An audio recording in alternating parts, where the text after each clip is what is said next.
a shorter series, if I remember. Actually, no, I think it was a best of 5. But yes, he has gotten better since then. Right? Right?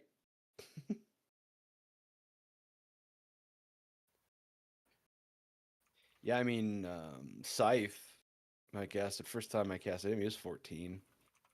Wesley's 10, was 9 as of March. Genuinely, when he came by to play Wholesome League, it was his birthday and he was 10. And he had played at 9. So, yeah.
Welcome to Championship Sunday of the 2026 Ability360 Independence Cup presented by Q90. After an incredible day one of Rocket League action, we're down to just 8 teams with one goal in mind, and that's claiming that #1 spot. My name is Snorkels. I'm here with Monkey Shines, and I want to know, after seeing yesterday, how do you think today is going to go? I think it's going to go fantastic. If you weren't with us, ladies and gentlemen, we had a little bit of everything, including our second series of the day, kicking off with about a 6-minute, 15 second overtime. It was absolutely absurd. We got to see some tremendous talent. We'll continue to see that today. The best of the best at the end of the day. It should be a treat. Real quick, we're going to pull up the bracket here. We see the first game that we are going to see is going to be Bag Chasers versus AF18. We got an upper bracket and a lower bracket today. And I mean, looking at the first match of the day, Monkey Shines, I mean, Bag Chasers and AF18, two teams that we really didn't get to see yesterday. Who do you think is going to make it to the semifinals? I think ultimately, a name that you're going to see a lot today is Bag Chasers. I mean, the other thing for AF18, and we saw this a little bit, I don't necessarily know to this degree. We've seen people play out of region. This is a MENA team taking on somebody in the U.S., so definitely one hand already high behind the back and maybe a foot in a wheelbarrow or something. I don't know, but the point is that there's going to have to be a lot to overcome. Probably some red ping. I think so too. Is MENA, it's just such a different play style that, again, I'm not used to, as we were talking about yesterday here. The ping difference is going to be a lot, but definitely once we get into it, let's take a look at the guidelines for today, just so we make sure how this bracket is going to run. Our winners/lowers standard match is going to be best of 3. Our winners lowers finals are going to be best of 5, and the grand finals will be a best of 7, which we wished for every single series. So I think we're going to get some really good series this time, and the grand finals winners bracket will start with in advantage who gets there first. So I think we may be ready to go in just a second here. Looking forward to some great Rocket League here, but remember, this event is more than just about the competition here. Ability360 works every day to empower people with disabilities to live independently and achieve their goals. If you'd like to support that mission, please consider making a donation at ability360.org/donate. Now, let's get into series #1. We kick off here, ladies and gentlemen, and Yoko is going to strike first. This is an individual that I knew that we would probably see a great deal of in a hurry. Individual that I've had the good fortune of knowing for quite some time. The Canadian going to make it 1-0 all 7 seconds in. Already 1 goal for Wingle Dingle here as time ticks out. Reeker on the wall here. It does try to take that pass to B. It's going to go right in that net. The pass from Yoko to Zap makes it in again. As the ball continues rolling downfield, able to snipe it one more time in only 15 seconds. I love the teamwork that you were going to see over the course of the day from Wingle Dingle Shoot, and there's going to be quite a bit of it. Again, yesterday we saw the tremendous mechs, we saw the crispness, and yeah, the Grand Flats out there a little bit mismatched. Having a look at the ping though, not too shabby. As a matter of fact, I mean overall, almost identical. Which is what you like to see, but also what you like to see is another double tap from Zap providing so many of those yesterday. An absolute banger there. 421, or big pardon, 429 left to go here in this opening stanza, and certainly there are times where we had some just an absolutely fantastic series with that 6-minute 14 overtime and everything like that. We might be looking for something a little bit more expedient, but again, it is game #1, plenty of time left to go. Still needing to find a way to get on the board here in a hurry as AFE. Our big partner, Grand. They're taking their sweet old time with 4 minutes on the clock, and Wingle Dingle already 3 up in the game. Not looking too good for Grand Flat so far. And Zap faked that one out. It's right to land the man trying to hold that defensive line. And Zap keeps putting that ball up. Maybe a pass down. Yoko's not going to go for it, though. It's being really especially patient with that ball, but going for it now, gets the flip reset. That ball's still in the air for none other than Zap again, but still, it takes its toll, not on the net quite yet.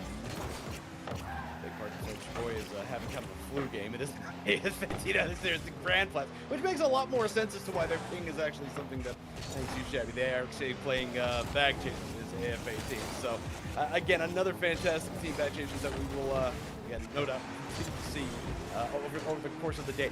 Ultimately, I will say this, though, Snorkel, I anticipate this to be one of the teams that we see in Wimbledon Dubashu. I believe bag chasers will be here at the end of it, so maybe a little bit of what to expect later on, and a little bit of love for Mr. Crossbar or Wimbledon Dubashu. And it is that vibe, we were going to talk about that yesterday, that sometimes it's not about that you're scoring and that you're up 4-0, but how you get there.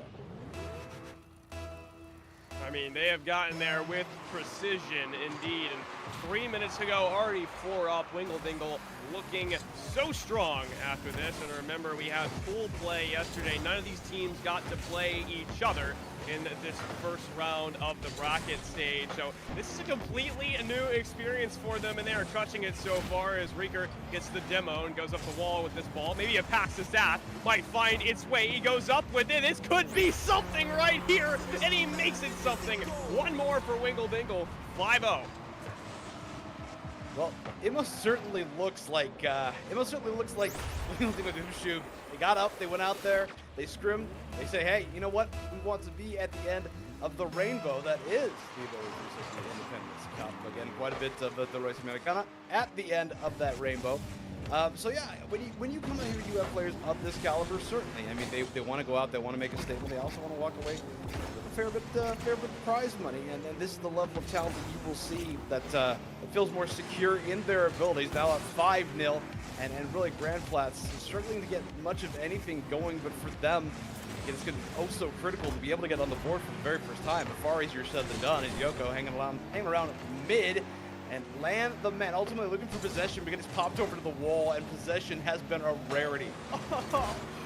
All the time, and it's a fake from Rieker, and then another fake attempted as Zap tries to put this in the net once again, goes for the 50, but this pressure that Wingle Dingle is putting on Grand Flats right now is so intense, and eventually, with that amount of pressure, going to be able to get another one on the board. But so far, it looks like Grand Flats are holding their ground a little bit for the most part, but the goal for them right now is to get the ball in the goal, which is something that they need to be super aware of right now as Rieker tries again for another bit.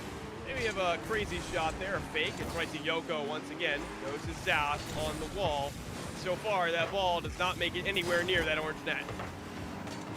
Thing to be aware of too is like it's a best of 3. You've got an outclass situation, outmatch as well. So I know the folks from Wingle Dingle Dubashu. They said, okay, we'll go out there, we'll treat this for what it is, but we don't necessarily want to be out here for forever and day. But we do want the power of friendship. Saw it once, and now you saw it twice. 9 shots, and a big pardon. 9 shots, 4 goals. Now Tippett got him and then some for his Zap. Again, right now they are here for the content.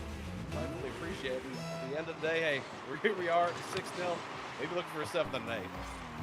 Hashtag for the content. That's all Zap can think about right now as he's 6 goals up, trying to get another one here. And that net's still wide open, which is going to be a big problem for Grand Flats in game number 2 if they decide to get that far here. 47 seconds to go. Might leave that ball exposed on the orange net real quick. Rieker misses the redirect, but it's a demo from Zap to clear that opposition, and again is up. Rieker's up for the pass from Yoko here. It goes down, not quite in that Grand Flats net. Again, they are looking for a 7th, but again, easier said than done, but not for this roster Wingle Dingle here. Plenty of time to get that 7th. I think ultimately for Grand Flats, I know it's going to sound silly, but denying that is, I think, the step towards finding something. You haven't been able to score, sure, but again, this team is, as I said yesterday a couple times, going full free play. There's your double A attempt, but ultimately Rieker has the soft touch back. Land the man going to be able to deny, and again, I think happy to kill a fair bit of clock in this one. As Wingle Dingle Dubashu Ben, and that one, there is your 7th Rieker. No, Mr. Casterman, I most certainly have this for you. 10 shots, 4 goals, for South, but in that case, Reeker 5 and 2 for assists as well. So playing as a full team is Wingle Dingle Dubashub, and as a result, 7-0 at the beginning game of a best of 3. That was just a ridiculous game to start off there. I mean, I thought Grand Plats would do a little bit better here, but it seemed like they weren't really, they did not make the cut in that fashion, as it really took the piece on them off of that game number 1. But I'm excited to see in game number 2 if they can kind of come back here. I kind of saw a little bit of a momentum shift with that defense, so hopefully they can start really cooking. And the question, honestly, is like, okay, well, that the shift, was it something that they were able to generate? Or was it something that was provided, if you will? But right now, oh my goodness gracious, okay, we're going for the kickoff, booty first. If there wasn't a level of confidence that you saw, ladies and gentlemen, I think this is definitely a step in the right direction to determining that one. This is something I have not seen recently, if ever, at least in competitive work. That I don't even know where to go with that in terms of kickoff strat. That is absolutely. I'm gobsmacked right now with what we saw out there on the pitch. But yeah, 1-0, and the way we got there, absurd. Diabolical shots across the board here. That almost goes in right there, but it goes in again for Reeker. I mean, just the amount of pressure they're putting on the net and how stressed that defense is. And being able to put it in backwards. It happens oh my again. Goodness. I believe that we may be in challenge mode. I think about full free play. How about challenge mode? If the challenge mode is all backwards scores, which is kind of the vibes that I'm getting here right now. I mean, for the Grand Plats out there, I mean, it's making a statement. This is now the good news, though, ladies and gentlemen. Yeah, this is not single elim. This is a double elim situation. So even if the Grand Plats go out there and continue on, I mean, the rough go that they are having in the moment, their day is not done by any stretch of the imagination. Can make a run through the lowers, but I mean, my gosh, we are in fact, I believe, playing backwards. We are in fact playing backwards. We are they're having some fun. We do in fact love to see it. I love to see it, but then also at the same time, everyone playing backwards, and they're still taking the cake, taking this win here, but one goal for Grand Plats might turn them around as the 1-2 comes through. My prediction is they keep playing backwards here, but once that tie game comes, I think they're going full forward facing. The game might get turned around, but also I think Wingle Dingle Dubashub already turned around. Just did this game number 2, and what that says about, hey, we'll come out here, we'll certainly play from the rear as it was, and are very confident we'll be able to take the dub. And what that says, it's an insult, right, to your ability. So you have to go out there, you have to get the dubs, you have to take advantage. The problem is when they start to turn around, put the nose in the fatty game, but ultimately zap. It doesn't matter if I'm going forward, backward, diagonally. I got the protractors out here. Land the man, actually, with the unfortunate serve out. We see the Grand Plats now 3-1. Again, right now, what that says to your opponent, I mean, it's just what more can be said with the style of gameplay that we're seeing out here right now from Wingle. I say he's 3 for 3 right now. One backwards, one forwards, one to the side, and you're exactly right. What does that say to Grand Plats right now? It's, we can't just beat you forwards. We have to beat you backwards now when they're a little bit double committing, even backwards too. But still, this game continues on, and the chances for Grand Plats just keep growing larger and larger. They're still not able to capitalize, and that's the big thing here. They need to be able to capitalize on the opportunities that Wingle Dingle especially are giving to them right now, not just with being backwards, but the double commits that I'm seeing and being overcommitted all the time. But so far, it's not working out for them as that much. Just roll in, Reeker, backward shot once again, making it 4-1 for Wingle Dingle. I just want to say, too, of all the mech mechs that we enjoy, I don't know which is more impressive, the tremendous mechs that we see on like TikToks and everything like that, or the fact that you can be this effective driving backwards. It really speaks to the talent behind those sticks. Okay, now Rieger ultimately nudged that one away with the nose. I don't know if that's technically disqualification based on what we're seeing. I don't know if we need to put a goal on the board for their opposition for Grand Plats as a result of that. But yeah, no, this is a first for me, ladies and gentlemen. We are actually witnessing history here in the 2026 Independence Cup, brought to you by the five folks at not only Ability360 Independence Cup, but at Q90. We will take this opportunity to say that there is no going backwards from the generosity that everybody has shown. Again, stop on by ability360.org/donate. We appreciate every single bit that you can provide for what is a fantastic cause. And again, this is the level of enthusiasm it does provide to be able to play backwards to this degree. I mean, what more can you say? You know, to this degree, they should have degrees in playing backwards. Here is the save from Yoko. Backwards, mind you, still finds its way out of the net. And Zath, again with the challenge. Rieger, play it back, gets the booty shot here. It's on the corner. Again, another backwards flick, trying for the pass. Not able to get to it. It's a team bump in the midfield as Land the man, showing why he's the man, trying to get a pass on the board here. But only one goal Grand Plats have been able to make in this series. What make that two right now? As 1 minute and 11 seconds to go, they're able to get a second one on the board. Not going gently to that good night. TikTok cash, ching ching, bling bling, as we're talking 4-2, still in favor of the Dubashu. Buck 11, as Lance says, I'm plat 1. I mean, I think that's you have to, like, that's just marketing. You know, you can't go out there and not be a plat, be a part of the Grand Plat.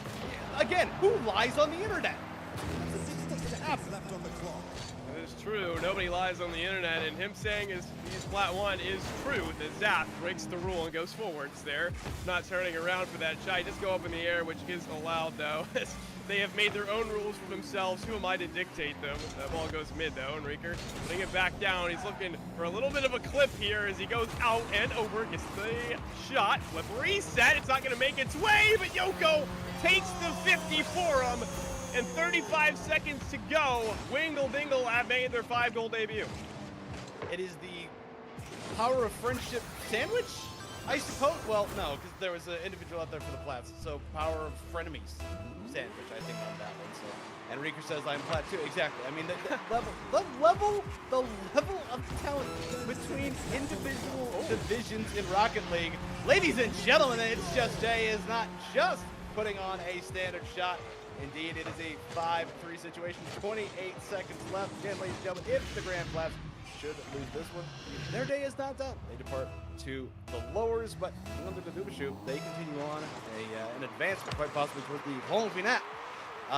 But yeah, this is a delight, we'll say. A delight.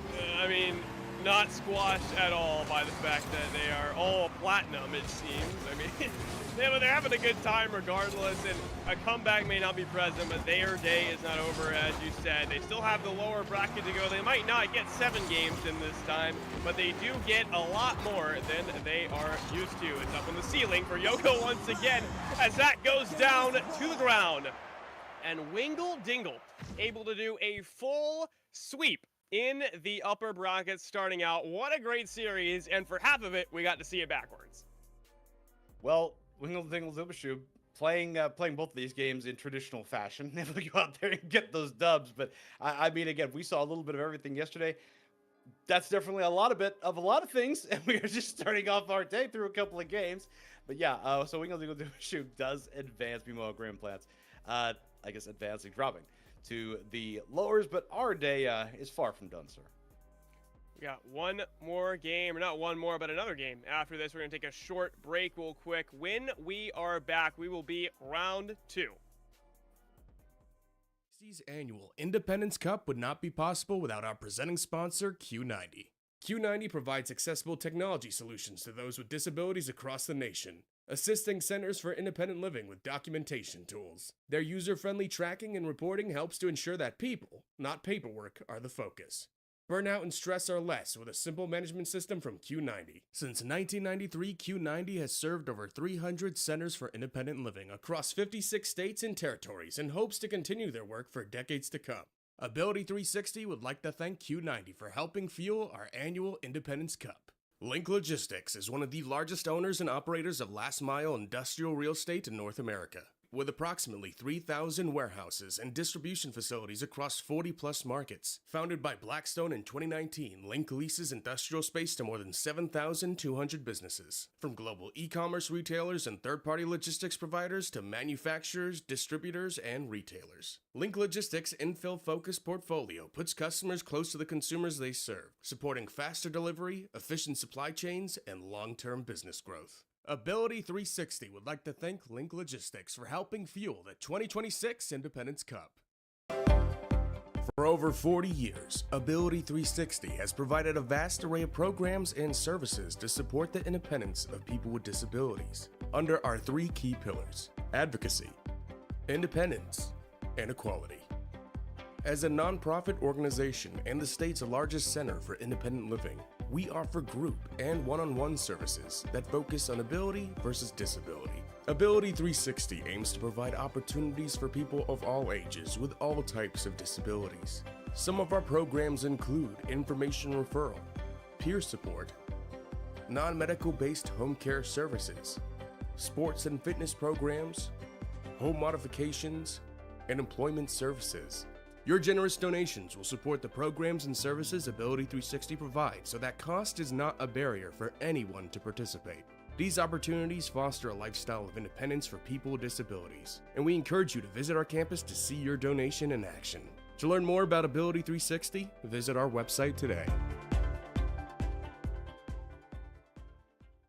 Hi, I'm Jim Caton. I'm a family caregiver with Ability360 for the past 25 years, and I'm been the caregiver for my son Patrick here who's with me.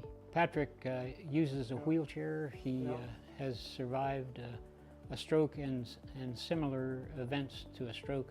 He is paralyzed on the right side. He can say very minimal things such as his name and his date of birth, but is very much what I would describe as an up person, and in fact I attribute at my age of 86 the reason I'm still here is because of him. Pat first needed caregiving back in July of 2000. As his caregiver, I really help him get up in the morning, I help him get dressed, I help make all of his meals, and he assists likewise in everything you can imagine you would do. We actually moved away a short period back east. I had called in advance to be sure that they had companies like Ability360. Much to my dismay, they turned me down over something as simple as the fact that I was both his caregiver and I was also his guardian. Being able to have some income via Ability360 was a real benefit. We would not have been able to survive without the financial help, because if I had to be going to a 40-hour-a-week job, I wouldn't be able to help him, which would mean I'd have to pay for or bring in another caregiver. It's far better for a patient to have a member of their own family as their caregiver because they know them better than anybody else. Being able to be his caregiver has the additional benefit of satisfaction that you understand on a day-to-day, minute-to-minute basis what's going on. And you have a better understanding if something does go awry. So I'd say anybody watching this video, if you're not using Ability360 caregiver services, you're really missing out. It's well worth your time to explore, sit down with them, get a good understanding of what they do.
Link Logistics is one of the largest owners and operators of last-mile industrial real estate in North America. With approximately 3,000 warehouses and distribution facilities across 40-plus markets. Founded by Blackstone in 2019, Link leases industrial space to more than 7,200 businesses. From global e-commerce retailers and third-party logistics providers to manufacturers, distributors, and retailers. Link Logistics' infill-focused portfolio puts customers close to the consumers they serve, supporting faster delivery, efficient supply chains, and long-term business growth. Ability360 would like to thank Link Logistics for helping fuel the 2026 Independence Cup.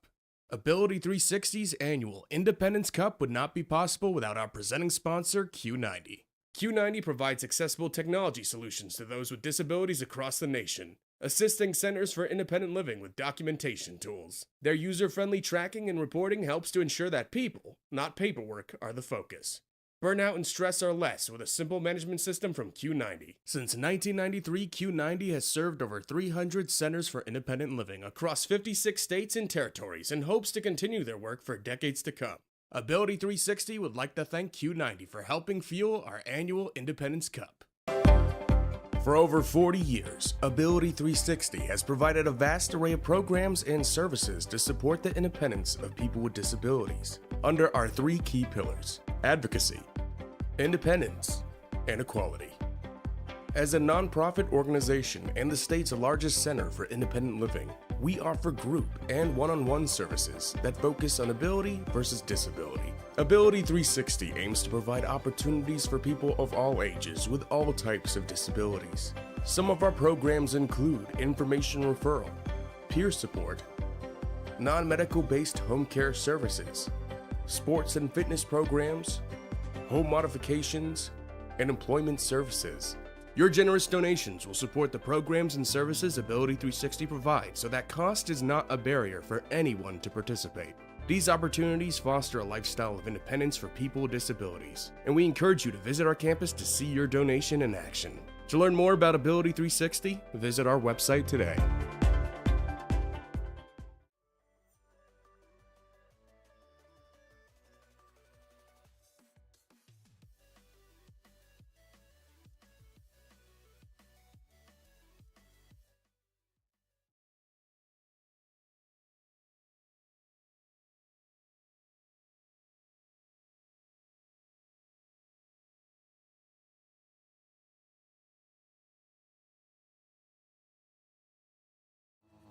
Welcome back to Championship Sunday of the 2026 Ability360 Independence Cup presented by Q90. Snorkels and Monkey Shines on the desk. We're through with Series 1 as this game already starts off strong. It's Bag Chasers versus WAF. WAF we've seen a lot over day number 1. Monkey Shines, what do you think about this series?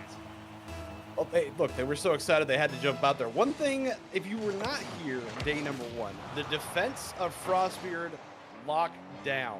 Now, early on here, of course, 1-0, but an individual that I fully expect to make a statement back there on defense and hopefully be able to move up the pitch because, I mean, this is a team obviously in Bag Chasers. I would argue one of, if not the favorites to win the entire thing. So they're going to need to play above and beyond what we saw yesterday, and it's defense just like that, courtesy of Webb, that will maybe take them to the promised land. Now, another player I'm looking to see, you mentioned Frostbeard, but I want to see some stuff from Ijo. He has been able to be that support player, hit those nice clean shots, hit that past that defense, and Webbin too, really putting the pedal to the metal with how he's passing that ball, leaving it right there as Hazy low boost fakes it out right to Blur. Frostbeard with the challenge on that one. He does get the flick out. That's an open net as M4 drives that to the corner. Hazy to take it. It's down. Webbin following that ball close. He has to be steady with this one, or it's a goal. But Frostbeard again taking the save. Still 1-0 for Bag Chasers. Again, I point back to the defense from yesterday. You're already starting to see it today from Frostbeard. You cannot win if you cannot score. It lends well to the idea of maybe a defensive struggle. But that being said, again, the talent on the opposite end of the pitch for Bag Chasers, I mean, we already know what we're going to see. And to follow you up on that point about Ijo, an individual who is great in terms of possession. I mean, we saw a couple of moments where they were able to get like start and stop victories just in terms of 1v1 possessions. But right now, I mean, it's 1-0, and it certainly feels like it could go either way as the demo's out there. Webb pops this one away. However, M4 is able to cut it off for the time being, and back and forth vibe this does happen. Definitely is a back and forth battle as we've seen so far. Now Bagchasers being able to clutch a goal just to secure that lead in the very early seconds of the game, right when we dropped into the match here. And hopefully WAF can try to take one off that and tie up the game. See if we can get an overtime on our hands here, because these are very two competitive teams. But right now, there may be another one for Blur to put that score up by 1. Bagchasers 2-0 with a little bit more than half the game remaining. Will WAF be able to tie this up? And there's good news and bad news for both of these teams. And they're both the same. It is only a best-of-3 series. So if you're able to find success early on, you might not be here for too long. But again, WAF, if we learned anything about them yesterday, is that you cannot count them out. Doesn't matter if they're down 2, 3, anything like that. They have been able to recover. This one up and over. M4 ultimately gonna get a little bit of love from Sweet Lady Physics. Says, all right, fine. You want to see what they can do down 3-0? Here you go.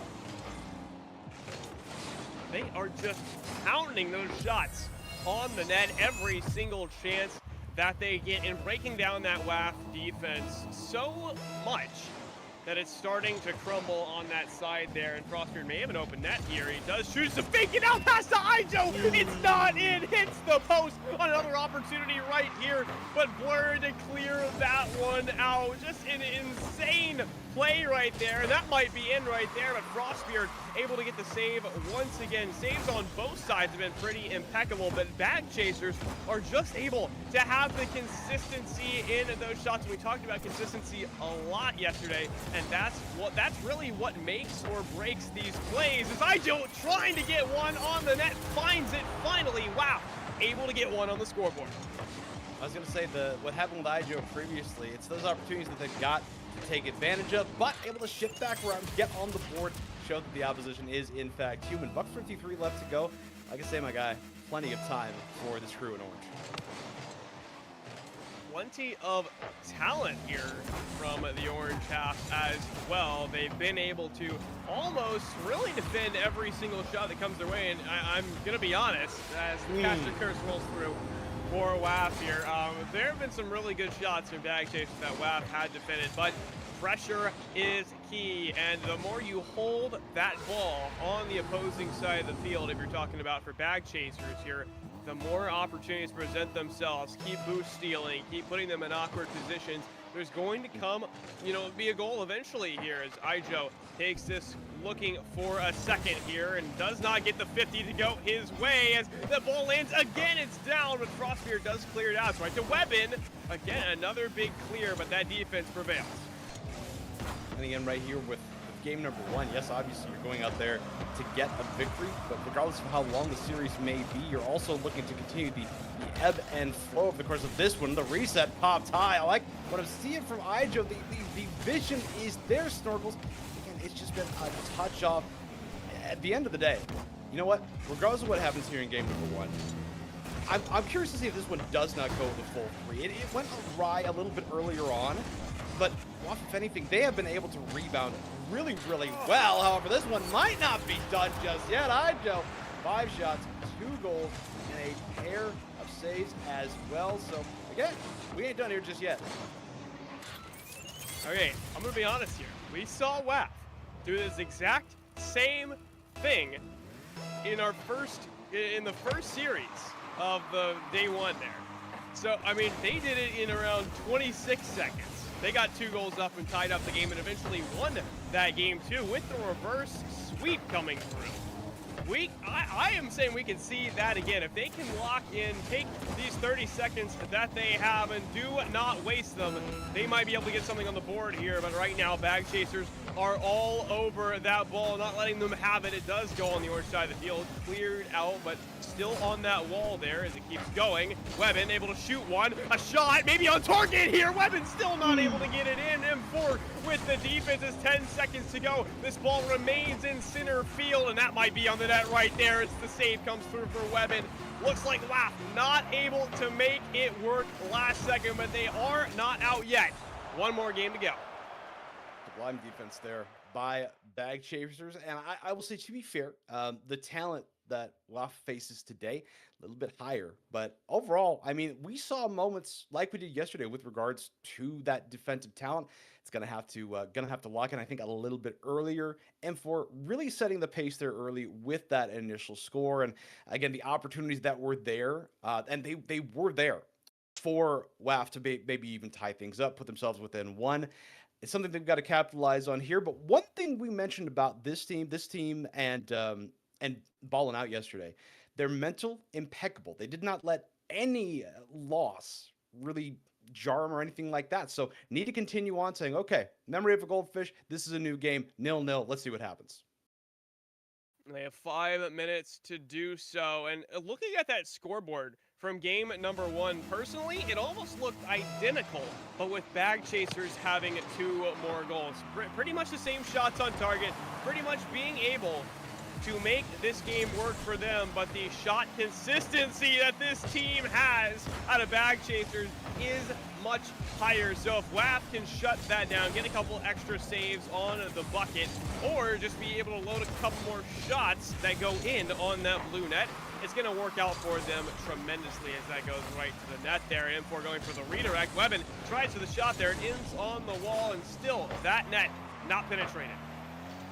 Right now, folks, Bag Chasers actually playing with house money. Already have one in the back of their pocket, one in their back pocket. Just need a single solitary victory to be able to advance and drop this tremendous team down to the lower. And I really think that this is a team, if they go there, in WAF, can probably make a bit of a run. And M4, we've seen this move before, able to get his crew on the board in a hurry. It might not have been 7 seconds, but hey, you know what? You go 50 in, good enough, they say.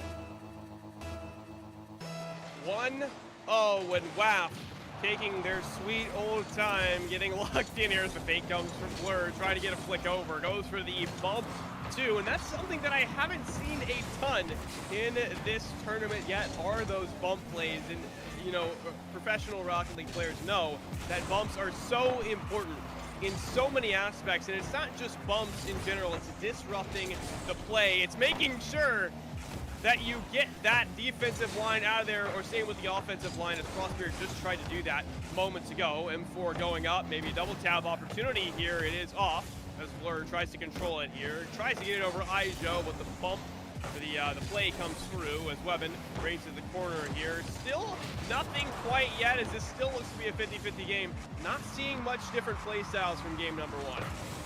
And if you're joining us for the first time, ladies and gentlemen, Bag Chasers, one of the finest teams in the entirety of this tournament, the Independence Cup 2026, the Ability360 Independence Cup, brought to you by the fine folks at Q90, and Blur gonna make it 2-0. So looking to continue peppering that net and putting the opposition, putting WAF in such a difficult spot to where they have to rely on that defense to maybe provide a transition that simply is not coming right now. 3:07, still plenty of time, but they got to make something happen early. If they want to make something happen, they really have to make it happen right now as Frostbeard goes off that wall and drops the unlucky. And maybe that wasn't luck, but you know, we like to call it that here at the Independence Cup by Q90 here as that ball drops down. 2 minutes and 50 seconds to go. Ijo controls that ball, tries to get a shot on target here, blocked by Hazy. It's down mid, right for Webben here. Blur coming up on that ball, does manage to get it out and about.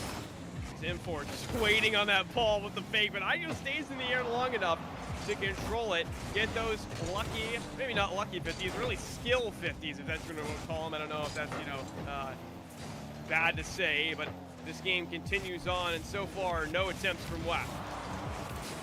What I will say is, in the game of Rocket League, there is no such thing as luck. Everything is skill. Everything is calculated. Everything is by the book, and don't suggest otherwise. Frostbeard has sent that away. May very well just be a tee-up for M4. M4 kicks this one away. Catch and carry out across. Ijo lying in wait along the wall, but the soft touch not going to result anything bad as of yet. Now, Ijo and teammate both going for that 100, so Again, Hydro trying to grab position again. Looking for the demo back in net. Again, Frostbeard has been a defensive stalwart.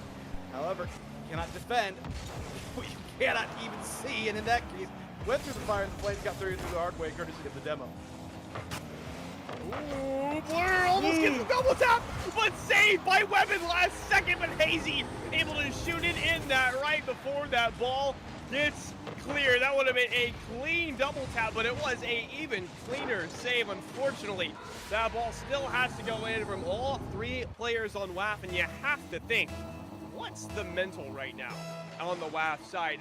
You're 3 down once again. I mean, you do not have a goal to your name. This series is kind of looking in the books right now as a 4th one shoots its way on the right by M4. What are you thinking? Well, right now, Webb is thinking OT. I don't know that Hazy is interested in such a concept, which understandably so. But I appreciate FTC folks for the content. But at the end of the day, I know the Bag Chasers, if they can possibly walk away with a victory, they would be totally fine with that. So again, one of the finest teams that you are going to see, if not the favorite of the entire thing. You also see the likes of Wingle Dingle Doobashoe. A player out there that some of the folks out there may know in Yoko, but Ijo actually going to get credited with this one courtesy of some chicanery, quite possibly, the nudge over, and M4 the assistance. I mean, you do like to see the level of generosity that people have provided, of course, at ability360.org/donate, but 4-1 right now in favor of Bag Chasers, and being asked if we're cool to going OT, is that bad? I mean, I like OT personally. I don't. You know, it's at the end of the day, I'm here to document for posterity, but that's just me. I mean, Frostbeard claiming that he has not been able to play half the game because he's been in the demo respawn screen. While that might be true with a lot of demos coming through, I know Green's another one in the net here. You're right, possibly some chicanery, some tomfoolery is going on, and they're asking for OT for the stream. Do not know if that's going to be happening here, but WAF do have 50 seconds to either beg or lock in this game, and they're in the same, pretty much the same position they were as Ijo Rockets, another one, and they are letting them, it looks like, have this overtime, and Bag Chasers not exactly living up to their name right now. This really has shades of what we saw previously, although that, I think, was even more absurd because we had an entire game 2 played by Wingle Dingle Doobashoe, played backwards by the entirety of the team, and a notable victory that they have all the same. But yeah, I most certainly am here for the content. I have no issue with that. At the end of the day, heaven forbid, we enjoy extra Rocket League, and it will be Webb to bring us even. And now you gotta wonder, Snowballs, do we get to see a very contentious, do we get to see a very even-handed back and forth 34 seconds of regulation? I am not sure at all. I am very, not to say confused, because I think I know what's going on. But then again, it's, you know, they want to stall right now, just waiting for the OT, because, you know, hashtag for the content right now. They are really living the dream right now. Getting those TikTok clips, and we went to overtime against the best team in the Independence Cup. We will see. They're definitely one of the best on the radar right now as that ball goes center field. It looks like nobody is going to shoot it with around 5 seconds left here. 4-4. We go to overtime in just a moment. And just because they said OT, I don't know that it was agreed upon. I don't know that you have to honor it, you know, running for that demo goal. But in the end, FTC, folks, for the content, we do see indeed. And again, Bag Chasers able to get this dub. They advance on. WAF would head down to the lowers, but if those in orange able to get this dub, we head to a game number 3. And so much that we saw yesterday in terms of overtime, that 6-minute, I think it was what, 14 or 30-second OT. And most certainly Bag Chasers confident in their ability. Like I said, they already have 1 win. But my gosh, I mean, to win it like this, set up and over, I think it does lend well, though, to WAF because of Frostbeard's defensive prowess. I'm really looking to see if, again, let's just say, like, Bag Chasers have given them a lot of opportunities to be able to shoot on that. Remember, we're not hitting those consistent shots right now. Are they going to be able to take this very, very generous opportunity from the Bag Chasers to be able to take potentially a game, or are they going to let the mechanics of Bag Chasers get the best of them? And they do with 55 seconds of overtime. Blur hits the flip reset right in between the lines to make it 5-4. Gorgeous dribble. Excellent. Excellent touch. So at the end of the day, Bag Chasers do indeed get the well-fought overtime victory. If nothing else, I'll say this, Snorkels. We are here for content, I suppose, entertainment. And if anything, these first two series have been exceptionally entertaining. Maybe not in the way we thought they would be, but that's the beauty of events like this. We can all have a lot of fun. We can win in different ways. And at the end of the day, we are all winners for having been part of it.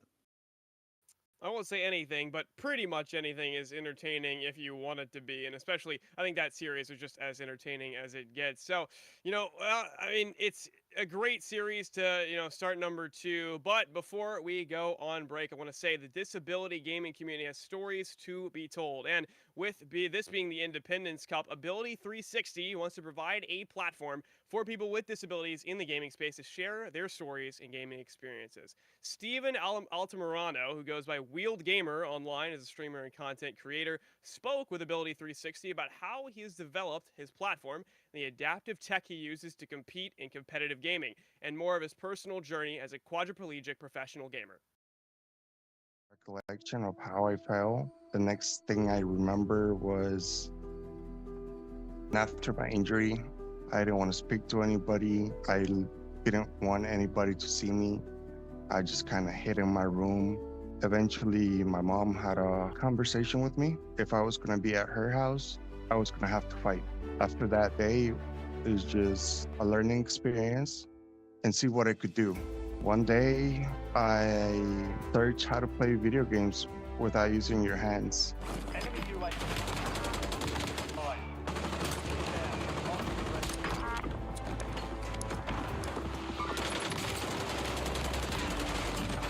With my disability, I play better than some of the players that are actually using their hands. I could compete in a game that I never thought I would be able to.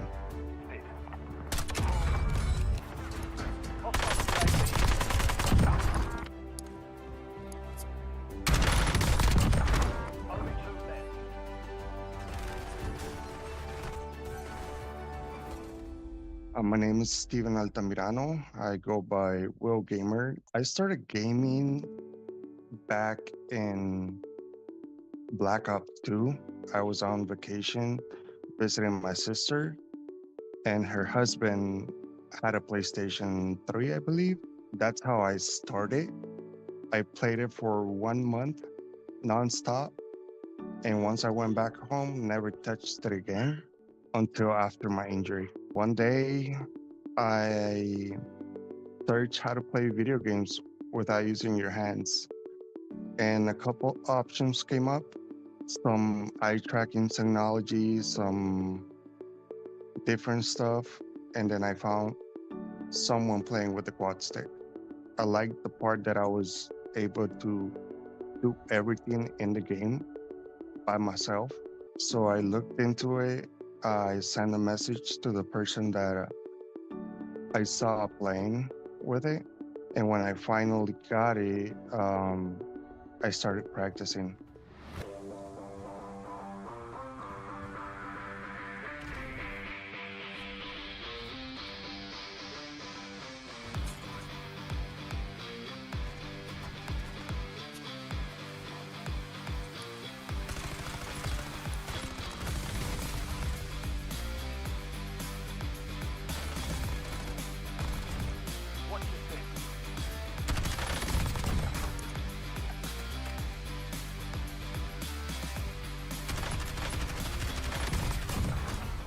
Think of it as a joystick attached to a harmonica.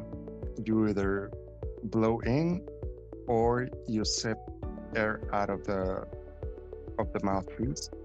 Each tube or hole can be one button, like moving forward, backwards, left, and right. I have to blow on my controller. To shoot, I have to sip on my controller. To slide, jump, drop shot, grenades, all that is done by blowing into the controller. And if you start combining like the left and center, it's a whole different button. And everything is customizable within the program of the Quad Stick Manager. I've been playing with the controller about 4 years. So it took me a while to get good with the controller and understanding it and everything I could do with it. I thought I was going to be about like the whole time I played, but over the years I have improved and been able to compete a lot better. A lot of people come in the chat and they're amazed of how I'm able to do it. Greetings, bro. Welcome in. Thank you for tuning in, homie. And they want to know how it works. I shoot by sipping on my controller. The white tube is just part of the controller, bro. Took me like about a year to get used to the controller. Sometimes they'll say things like, you're amazing, things like that. Sky, thank you for the heart. Milton, gracias por las rosas. Gator, thank you for the follow on the purple app. Greetings, Matias. Thank you very much for the super chat, bro. Someday, bro, someday. And it really fills me with joy knowing that even in my situation that I can sometimes make someone's day better. The most fun I have is knowing that with my disability, I play better than some of the players that are actually using their hands. I could compete in a game that I never thought I would be able to. And it's been a work in progress. I had to learn so many things that at the beginning I did not know about. 2 PC setups, setting up stream. It was a struggle, but we made it with my mom. My little brother helped so much. For the future, I would say the Will Gamer will continue.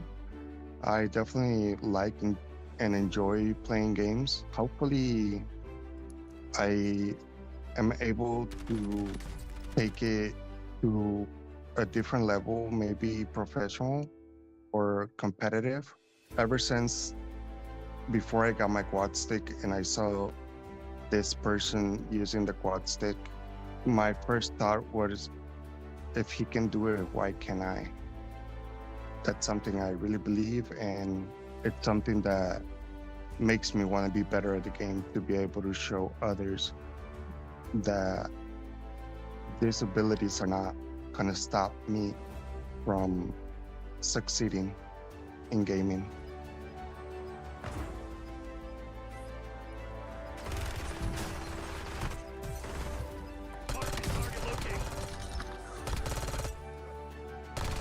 Let's go.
Welcome back to Championship Sunday, the 2026 Ability360 Independence Cup presented by Q90. It's Snorkels and Monkey Shines on the desk. Once again, we're through with Series 2 Bag Chasers versus WAF. WAF getting knocked down to 2 lowers here. And now we are in the lowers with Pito's team versus US of Tony Jackson. We've seen Tony Jackson before. It's a best of 3 once again.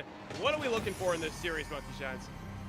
What we are looking for, well, first and foremost, is we are looking for a tremendous Mina team that right now, 2 of them are in the red. One is almost near the red, but you know what they say, they do in fact make them Mina in Mina. And if there's going to be a team that is able to transcend that in this entire tournament, it will in fact be Pito's team. So the last time we did see the United States of Tony Jackson, however, outclassing their opposition a little bit, but I mean, at the end of the day, I think this is what we're going to continue to see. You know, you've got OS7, a RLCS 2024 challenger. Of course, you got Ali and Patel, those SSL tournament winners. So the outclassing, I think, that we saw yesterday, the shoe appears to be on the other foot. I think this is going to be a little bit harder for them. We did see them get swept and brought to the lower bracket, but now that they've made it here, they have to do it once again. They almost went flawless in, or they did, correct me if I'm wrong, in the pool play stage, and now they're in the bracket. So they have to work a little bit harder. They got the top 8 teams to deal with, but Pito's team really having their fun right now as they're 2 up. US of Tony Jackson not being able to get anything on the board quite yet. It's a fake out comes through, and Pito himself dropping that right in the right of the net. Now, I will say this, ladies and gentlemen, I believe, and folks out there can correct me if I am wrong, I believe, again, you have a team, again, representing Saudi Arabia out there, the Mina crew, in Patel's team, on, I believe, normally Mina servers. We are playing US West. The distance between the two is nuts. So the fact that they're going to be able to go out and play to the degree that they already have, and then some, with, by the way, every single member of those in orange being able to get a goal thus far, I can really testament to their ability. I am very impressed so far. 3 games up with the amount of ping difference that you already have is just ridiculous as this ball goes downfield here in the redirect from Ali. Gonna put that in his own corner. You have to be safe and sound with that ball, and especially on that high ping. Those 50s are still working for them now, and now I'm getting a little bit suspicious because usually 50s do not work for me on that high ping as Pito tries to flip reset here. Does not go the way he wants it to. It's down. He's on the ceiling, and it's almost in front of the net, but put out by Chowie to that wall here. Gets bumped. It goes to Ali here. He flicked. It's the wrong position. A little bit awkward, but it's still able to continue down that blue field. Still able to put on an attack. It's kind of a similar vibe what we saw earlier on in the show. And they went out there. They really outclassed them from there. They just had a good time. And when you are able to be a team of this caliber in Patel's team, I mean, you're going out there, you want to play your game, at least for a while. And I mean, for the time being, even though it's 3-0, it feels like far more than that. I believe so. I mean, just the amount, I'm a big fan of the word pressure in Rocket League here, and you'll hear me say it a lot. But that's exactly what's happening here. The pressure and the confidence that all these players have in their touches are just insanity as this game continues to rock and roll itself into oblivion here for US and Tony Jackson. Ali up for that shot. It does get saved, and almost a flip reset and then a shot from on high coming to ruin US and Tony Jackson's day. And definitely they have had some shots really close, but that one saved by Pito as that scoreline still stays 3-0, and it looks like a little bit more confidence I'm seeing from Tony Jackson so far. And honestly, Patel, I don't know that a slightly lower talent could have been able to get back to that. I originally thought we'd be talking about 3-1, but no, it just every single millimeter of this map understood by players of the caliber of Patel's team. And Kaiban's an individual that we saw have a great deal of success yesterday, has been held in check, was looking for the Cuxford there. Not going to happen, instead MR on the wall, 30 and take up for the send out there to Shawi, but gonna be picked off by Patel. And again, you will see the difference in ability just by that split-second decision-making and being able to follow up. That is consistency. That is the thousands of hours coming into play. Those hours are important, but it's also hours with each other because this teamwork and just synchronicity from this team, Pito's team, has been great. But what's even greater, that fake right there, it really works out right there. Chowie being able to get one on net for Tony Jackson. Is this the start of a potential comeback? They have 42 seconds to do so. I'm not sure if Elise saw a squirrel or maybe was just a little bit too enthusiastic, but at the end of the day, a 3-goal lead is a 3-goal lead, especially with this level of talent. So able to bring things back down to 1. It is the glide, and hey, that was fantastic on one. You know what? Fantastic. Maybe even more delight on the other, and with a half tank of boost, mind you, does this glide occur? That was a really cool shot. You like to see that, and that's the play style we're kind of talking about with some of these MENA teams, is being able to hit shots like that, kind of confuse the opponent, so to speak, and that defense on all those MENA teams is just impeccable in your face, you know, an NA or EU team here as Pito drops another one on the scoreboard here. This game looking like it's lost all hope for US of Tony Jackson, but they still have time to maybe put one on, maybe a little morale boost, and not, you know, something of the sorts of, we're just gonna let Pito's team and go a double passing play here. That looked like it could have been really cool, but still, US of Tony Jackson not to the point where they're gonna let that one through. Yeah, frustrating this has to be. I mean, the tone set early on by the us team, and I mean, yeah, again, moral victories. I mean, hey, you were able to get on the board, but it's going to be about establishing things early. There is the bumpery one thing that can be the great leveler in the game of Rocket League. It is volleyball. You see the demos and get yeeted into the wild blue yonder. Remember, Vitalis team 7. Ay, ay, ay, ay, ay. 4 seconds to go. The yeet for Tony Jackson to secure a second goal. Will this end up better? And I will say, Pito's team only got, that looked like it was in right there too, but US of Tony Jackson got 2 in at the same time that Pito's team was able to get 2 in. So I'm thinking this game too could be a little bit different if US of Tony Jackson is willing to be able to put the pedal to the metal, put that pressure on Pito's team here, and maybe use that ping to their advantage here, because it is polar opposites right now. It is, and I will go back to what I said a moment ago. I mean, just the bumps, the demos. If you have a team say, struggling with ping, but having to adapt to ping of that nature, one of the best things you can do is just add a different element to it. Because if they're adapting to a ball that spawns elsewhere, it jumps in a weird way, take them even a split second further beyond that. Just totally disrupt what they have had to adapt to. And then you might find yourself in the situation where, yeah, you are on the good end, but you have to bring that pain early and often. LA bringing the pain early and often. Already 1-0 in favor of Town Crew. 4:55 left to go. You have to bring that pain, but you also have to bring that defense, and that's looking like something a little bit lacking on Tony Jackson right now. And if they can get their defensive line in check and be able to kind of defend those shots here like they did just now, and then take it on the other side of the field and supply that pressure, that's where they're going to find the most success. That's one, definitely trying to get that over the entire defensive line right now. Flicks it right over, but it's not going to go over MR49 there. So he takes it, tries to get the 50 on Alley, just glides it right by him and one, able to get the save off the post. That was an incredible play there, an incredible save, even though it's down.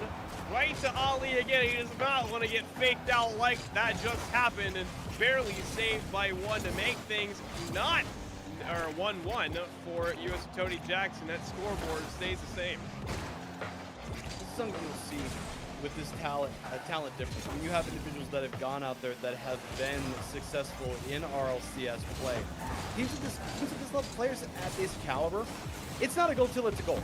There's a lot of players as they're on the come up, even Champ, GC to a degree, they will stop. If they think they've got the goal, if they think it's academic, I mean, we see this with lower players as well. If they think it's a goal, cool, we're here to go. It is not a goal until you see the explosion for players of this caliber. The ball can largely be ensconced in shadow, but if you're not seeing Buffy Sugo in the lights, it does not count. And they are going to make sure of that every chance they get. They're going to try to rocket that into the net, like right here, but Pito takes the save off their hands, and that goes down. A little bit of a third man push up here from one, but he does circle back with a full tank of boost. Flip reset right over Chowie. Kaiban's not able to get to that ball in time as it goes right to Pito. The chain dash is coming from a lot of these players here, kind of impressing me. Or controller is the main source of play for a lot of these guys here. I mean, I can do it on keyboard, but not there, as that ball tries to get past again. I've seen a lot of that faking mentality from US to Tony Jackson so far, and that's, again, something about those different region play styles there. Not a ton of those on the side of Pito's team. It's a very aggressive type play style, always trying to get that ball downfield as one tries to do it right now, but saved, and it's on the wall once again. So just north of halftime here, and marvelous work ultimately. Again, it is that stall. Now, again, you'll say, okay, a fine shot, true, but ultimately ends up being a setup, how it takes the opponent's defense out of position, stalls them, and your second can follow up there, making it 2-0. So while not as effortless as we saw previously, we certainly held a little bit more in check. It's still 2-0 in favor of Potomac.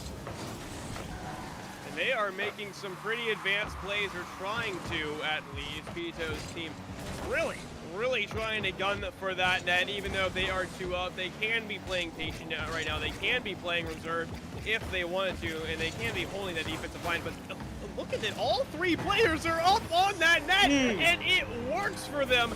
Able to capitalize on the situation with the demo coming through immediately from Pito himself, and an open net from Ali to really, put the nail in the coffin here with 2 minutes to go. Time is still left, but again, to think about Tony Jackson's mental right now, you're 3 down, you're in a position, you don't have any goals in the net, what are you gonna do? Well, on top of which, one more thing you have to take into account. You go out there, you can play bully ball to try to disrupt players of this caliber. They can do the same thing back. That's the problem. I think that's largely what we saw there. Well, and again, they will happily sacrifice those demos for goals. So what do you got to do if you get the United States of Tony Jackson? I mean, really hopes for some lucky 50s, I think. Continue the challenge, but I mean, right now, for those in orange, they are trying to speed things up. Not only lead clock, but just take the pain to dismiss you. But right there, I mean, that's a fine jump right there, trying to take advantage of the tee up. But I mean, at the end of the day, the speed and understanding of their gameplay, I mean, it appears to be too much at this point. They haven't even been able to get on the board just yet. We are well past halftime. Again, this is Rocket League, anything can happen, but just how locked in Patao's team looks, I don't know that there's a comeback to Seoul. They are really doing it up against US Tony Jackson right now, as that almost makes its way in right now, and I think you're right. I think I'm seeing a lot of just professionalism from this group here, and exactly when US Tony Jackson try to be aggressive, they try to play upfield, Patao's team is just able to immediately get another one on deck here as the pass doesn't come through, but it does still go on net regardless. 47 seconds to go when this is a series that we saw before, begged for OT, and a pause happening on the field to say GG's, but it still doesn't come through as a kickoff goal might happen. A very weird into our series here, or possibly an end, but no begging for OT happening this time. Patao's team definitely handling this one with supreme audacity. I mean, to be fair, we have not seen like a standard issue Rocket League series. So if anything, we are being kept on our toes out here. I fully appreciate the fact that those in blue, the U.S. Tony Jackson, they want to go out, they want to finish this thing, right? Even though it's not going to happen, even though they're not going to win, they don't want to say with 49 seconds left, yeah, we're done. You go out there, that is the sportsman person's way to go out there and handle business. Is you go the entirety, even if you get stopped, even if you get shut out, you handle business. Generous of them to give us some more gameplay. What's even more generous right here is Tony Jackson can't get a goal right there. It's even more generous is donating to our cause. We appreciate every penny, every dollar at ability360.org/donate. But what a series to be our third one of the day, and we're in lowers this time. And I think next match we will be going to uppers, which is exciting. I do like to see some uppers action. Don't know who we're going to face just yet. But before we get into that, I just want to thank our sponsors. And speaking of sponsors, Link Logistics is one of the largest owners and operators of the last mile industrial real estate in North America, with approximately 3,000 warehouses and distribution facilities across 40 plus markets. Founded by Blackstone in 2019, Link leases industrial space to more than 7,200 businesses, from global e-commerce retailers and third-party logistics providers to manufacturers, distributors, and retailers. Link Logistics' infill-focused portfolio puts customers close to the consumers that they serve, supporting faster delivery, efficient supply chains, and long-term business growth. We're going to take a quick break. When we are back, we're going to be heading to the upper bracket once again. Hi, I'm Don. I'm the reintegration into the community coordinator here at Ability360. I help people with disabilities, whether a new injury or not, in nursing homes and care facilities, get back into the community. Follow me.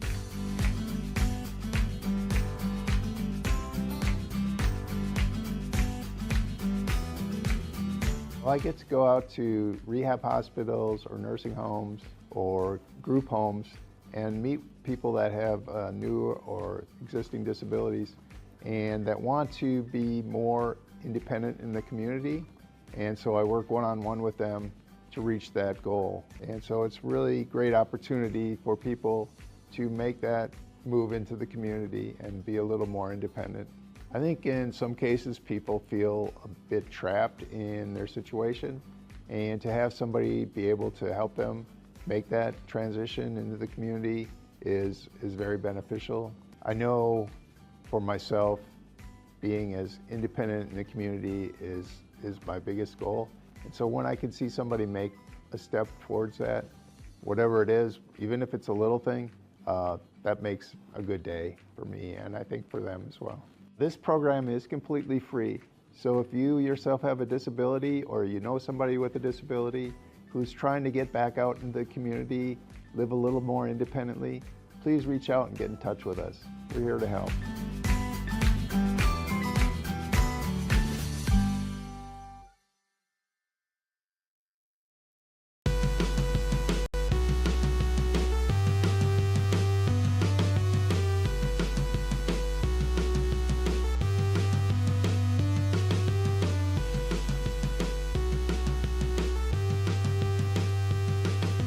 I'm Lauren Janke. I'm the clinical coordinator of the ASTAP Adaptive Gaming Clinic here in Phoenix, Arizona.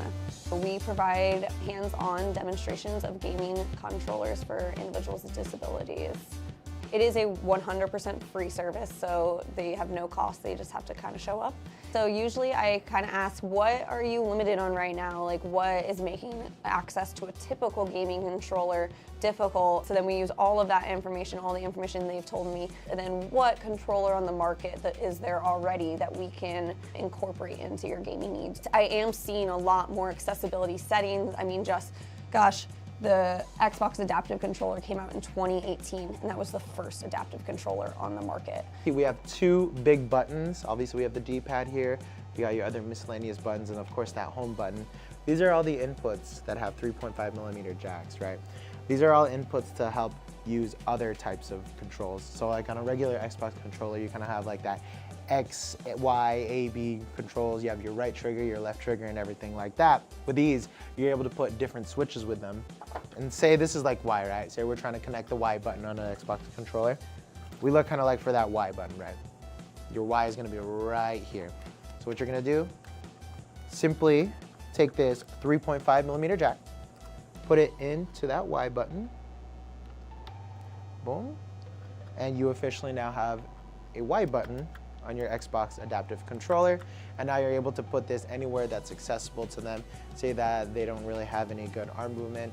Think creatively, you can put it next to their head so that they could be able to hit it in the side of their head, or you could put it next to like their elbows or even down below by their feet. the first kid that I ever worked with on adaptive video gaming. Seeing his face light up and the joy in his face, I was so in awe that like, I can't believe that I helped get to this situation, because it's him doing everything. However, I'm just very honored to have been a part of the process to be able to give him that opportunity. So we have a new client coming into the gaming clinic. So she's gonna come in and actually we're gonna start the process from the beginning. So we'll come in, we're gonna discuss kind of her gaming goals, what experience she's already had with it. And then we've already gotten a little bit of background information. So we have a small plan in our head, and then she'll actually get the opportunity to play the games and trial a couple different adaptive controllers as well. Hi, I'm Kay. I used to be a real big gamer. It was a big part of my life when I was young. I played video games all the time, all the old stuff. And then as I became disabled, I had trouble handling controllers, holding on to things, and just kind of lost interest, I guess. And I happened to see a little brochure, and I thought, well, you know, see what they've got. And was able to try out several different controllers, several different ways to be able to hold the device and what's out there. Before I had to go out and spend the money to buy it, and then try to return it. It was as fun as it used to be, and I would have played a lot longer. I still do have some hand fatigue, but I have some ideas of things to try, and gaming is fun. It still is. Reach out to us, because even if you are just curious about gaming, I promise we'll give you the opportunity to try it, and even we'll help you find the solution if that's the case.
Welcome back to Championship Sunday of the 2026 Ability 360 Independence Cup presented by Q90. Once again, the Monkey Shines on the desk right now as that goal always almost goes in, but we're through with series number 3, and that was Pito's team versus just Tony Jackson. Tony Jackson getting eliminated, and Pito's team continuing through the lower bracket here. Monkey Shines, what's your takeaway going into this game here? My takeaway coming into this one is we saw how well Pitao's team was playing previously, going up against a team again in Wafu's. Talk about how rock solid their mental is, and the ladder is out on top. So sheer talent and ability may have provided them victory in the previous one. They're still dealing with honestly better ping, but it is Waf going to be able to get on the board twice now, and Frostbeard getting in some offensive work after being the defensive stalwart for so long. I did honestly want to see that. I wanted to see more of his offensive play style because defense, you know, it's a hot take, but defense translates to offense really well. Defense means you're able to get downfield and make those tight plays with really short notice, very quickly and speedily. So, and then, again, that translates to offense. If you're able to get downfield and be able to take advantage of those tiny little windows, and Rocket League's such a precise game that being able to take those opportunities is such a must, and it's so important. As Ollie takes this one up, it's on the ceiling and down right there, but saved by Ijo last second there. There's 3 minutes and 30 seconds the time left to go. And that looks like it may be another one for a WAF to take it 3-0.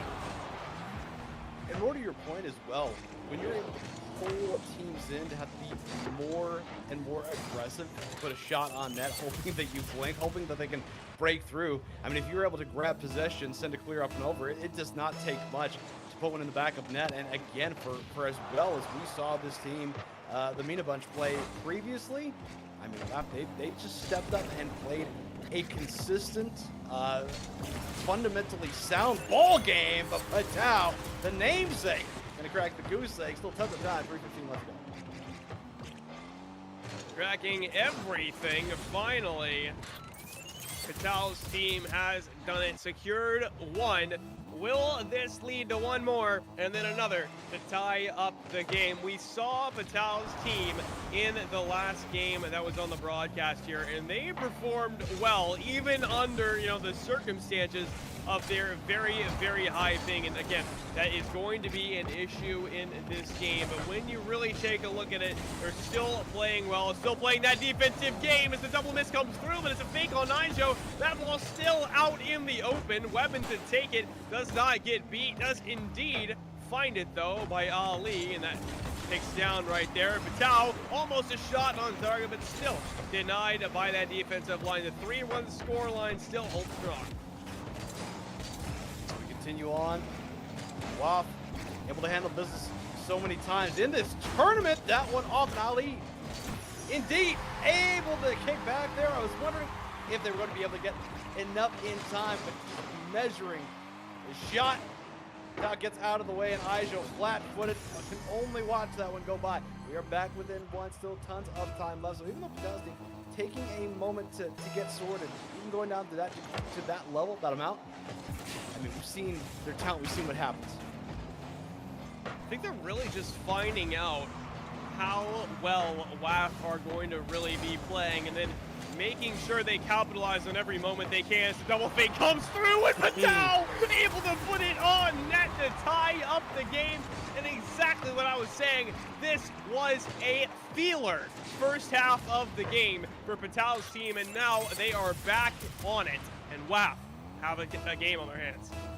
Well, the filling out process has most certainly been completed. It's kind of like when you're fighting a horror movie villain, right? Take your best shot and then turn that energy around against you. And now on a substantial run is Patao's team. Basically, you're brought back to even at 3-all, high scoring affair.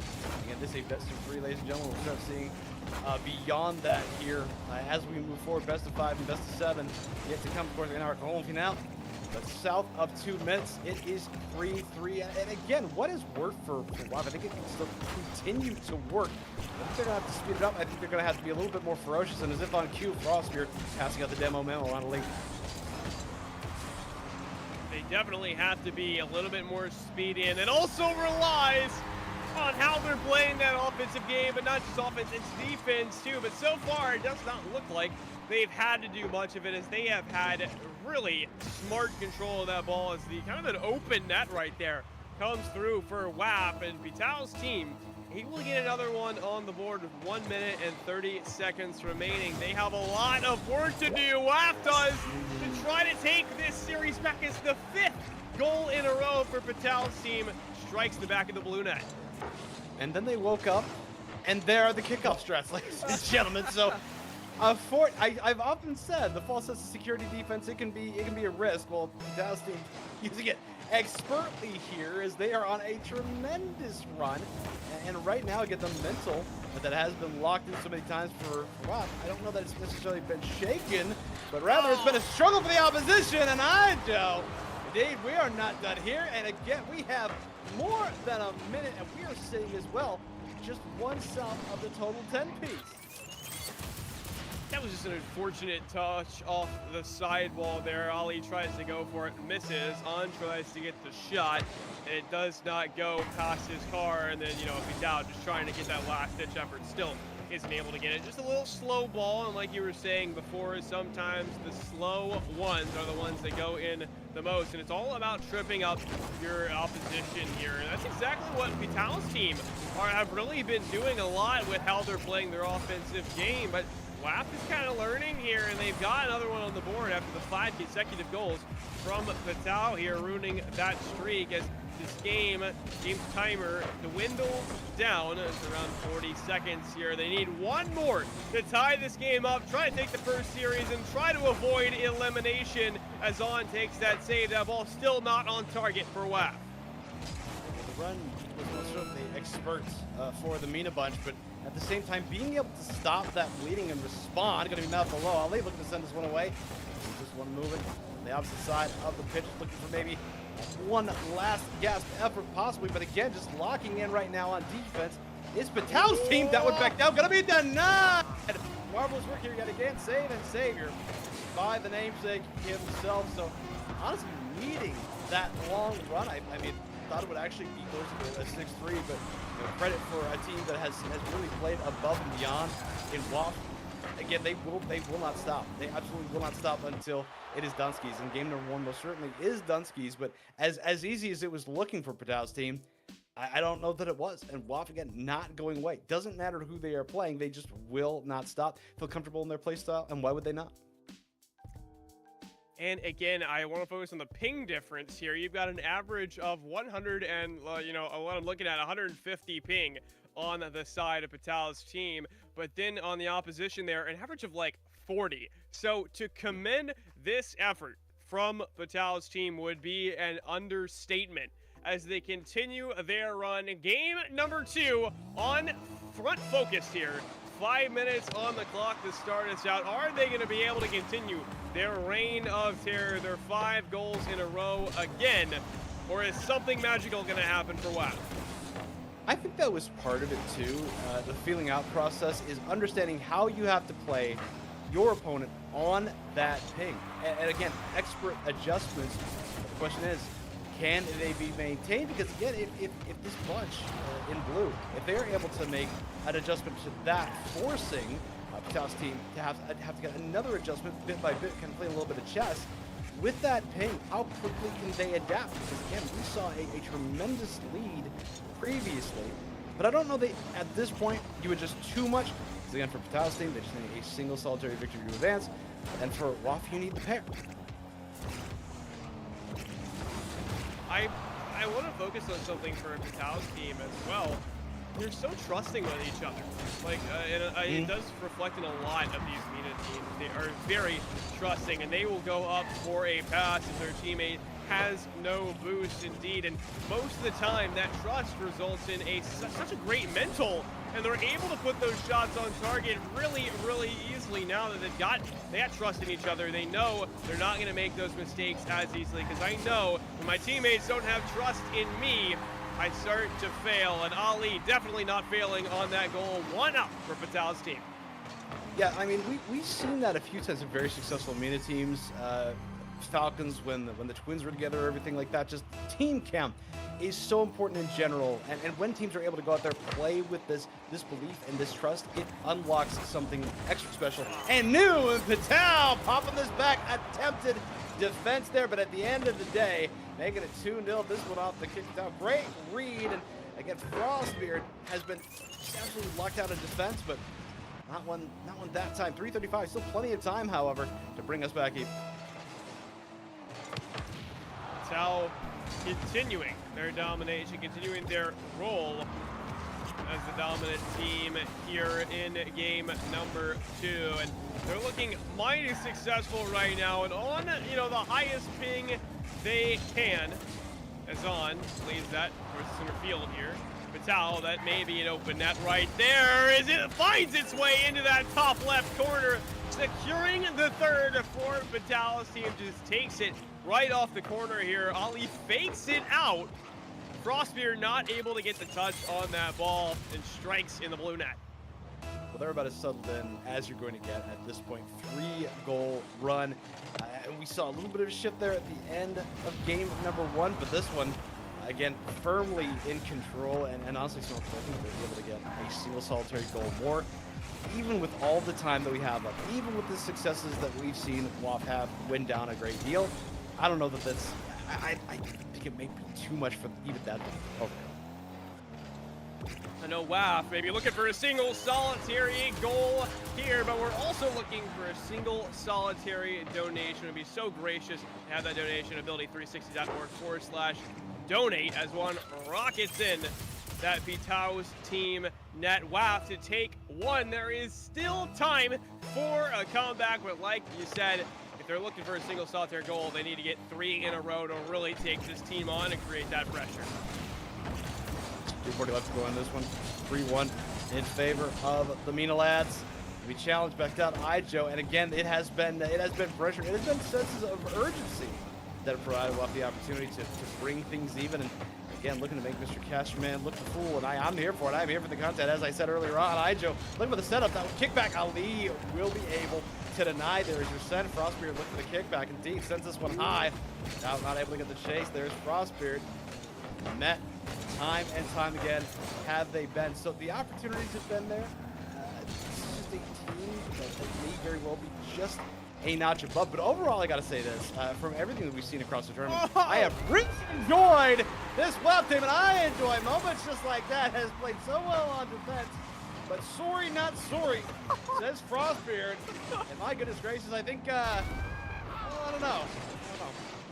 I don't know what to make of that. That was ridiculous. I know what to make of that. That was a double fake and then a flick to put it in that Patel's team net. I think that maybe taking a little bit advantage of that ping difference there, but still, nonetheless, it's a nice goal. It's on to immediately get mad at that one and put another one in the WAF net. But I do still linger on that goal from time to time here. 1 minute, 51 seconds to go, and still, WAF have a lot of work to do to get 2 more in this Patel's team net. And like you're saying, they really are just a notch above, and even with the ping differential, are just playing insanely well and capitalizing on anything they can. Plays out here in the corner. Ijo to play it midfield. Can he get another touch on this? It's faked out. The bump comes through, and that ball right in front of the net. Nobody there to capitalize once again, and that challenge keeps coming right in their face.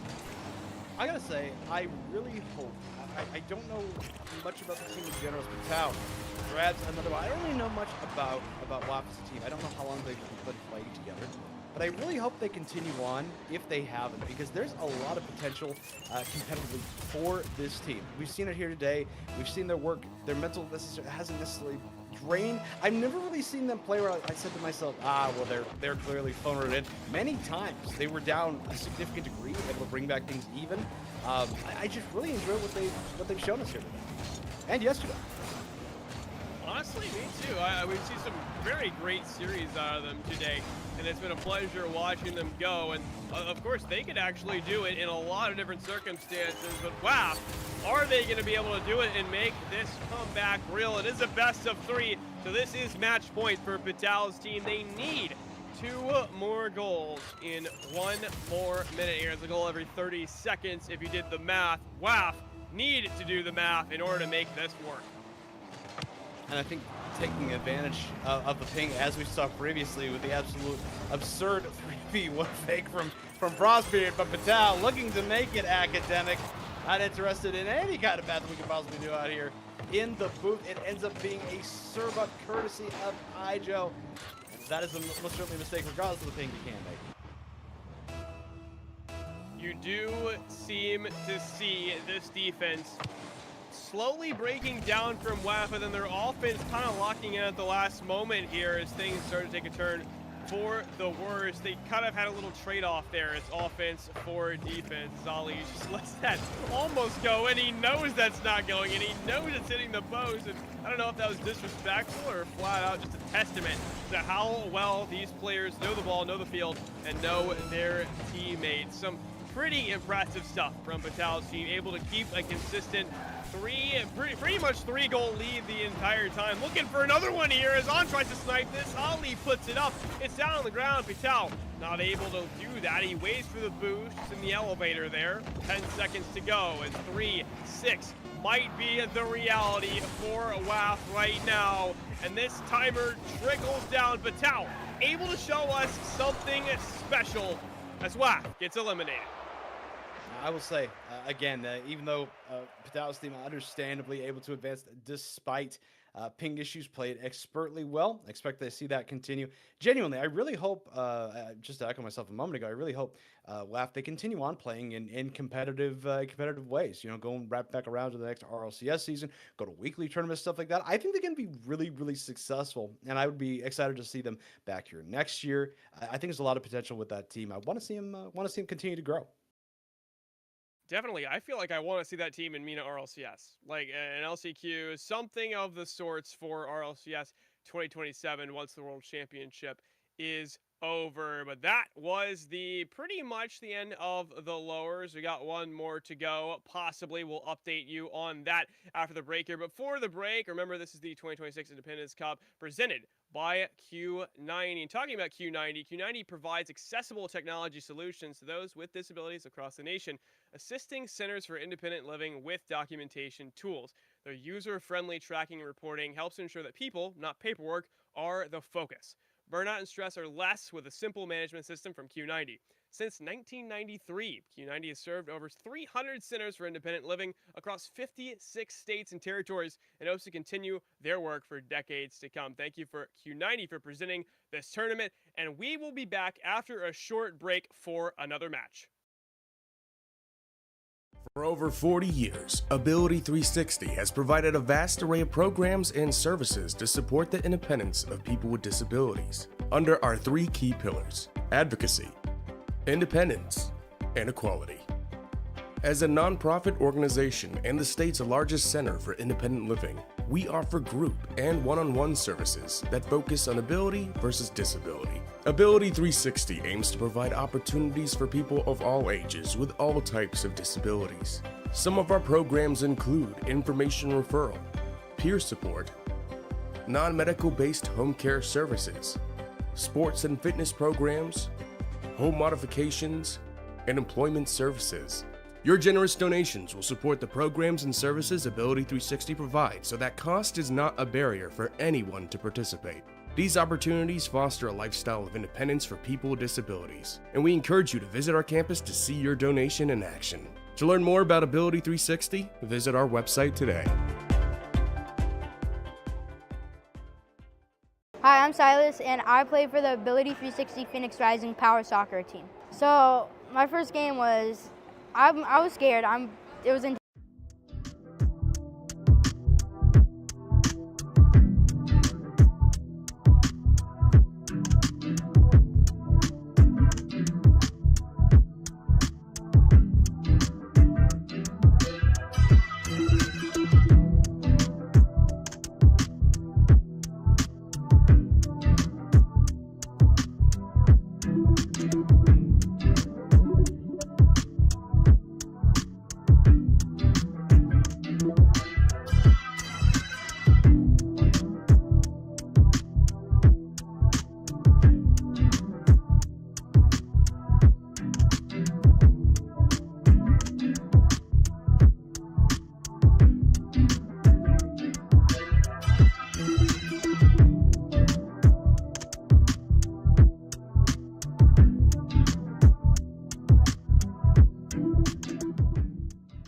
Ability360 is Arizona's largest center for independent living. For over 40 years, we have been providing programs and services that promote the independence of people with disabilities. From non-medically based home care services to home modifications, peer mentors, and our vast array of sports and fitness programs, our focus is to ensure a full circle of support.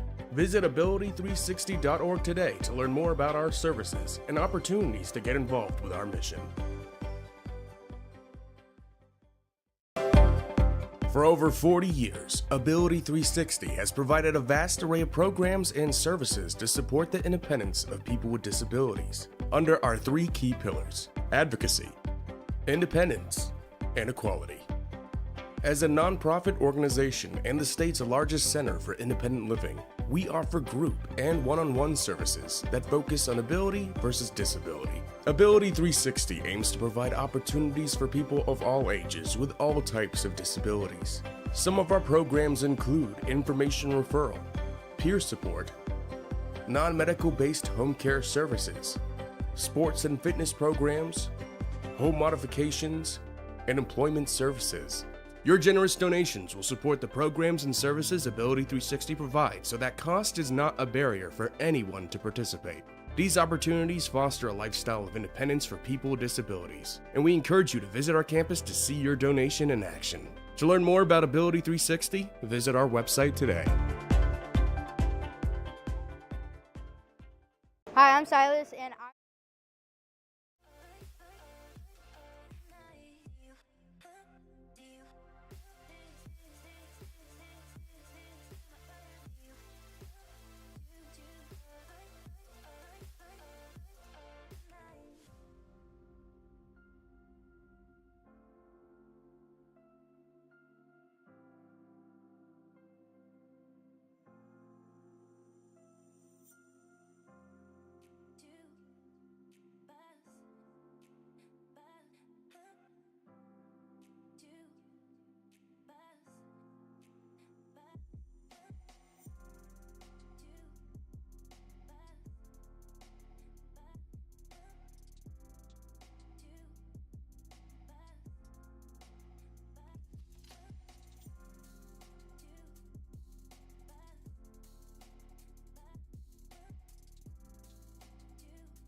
Link Logistics is one of the largest owners and operators of last-mile industrial real estate in North America.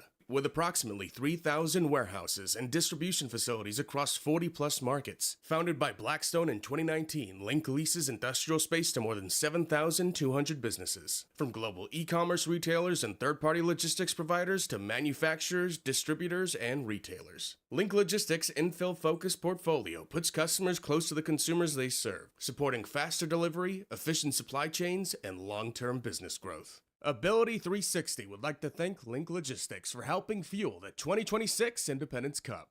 Ability360's annual Independence Cup would not be possible without our presenting sponsor, Q90. Q90 provides accessible technology solutions to those with disabilities across the nation, assisting centers for independent living with documentation tools. Their user-friendly tracking and reporting helps to ensure that people, not paperwork, are the focus. Burnout and stress are less with a simple management system from Q90. Since 1993, Q90 has served over 300 centers for independent living across 56 states and territories and hopes to continue their work for decades to come. Ability360 would like to thank Q90 for helping fuel our annual Independence Cup. For over 40 years, Ability360 has provided a vast array of programs and services to support the independence of people with disabilities under our three key pillars: advocacy, independence, and equality.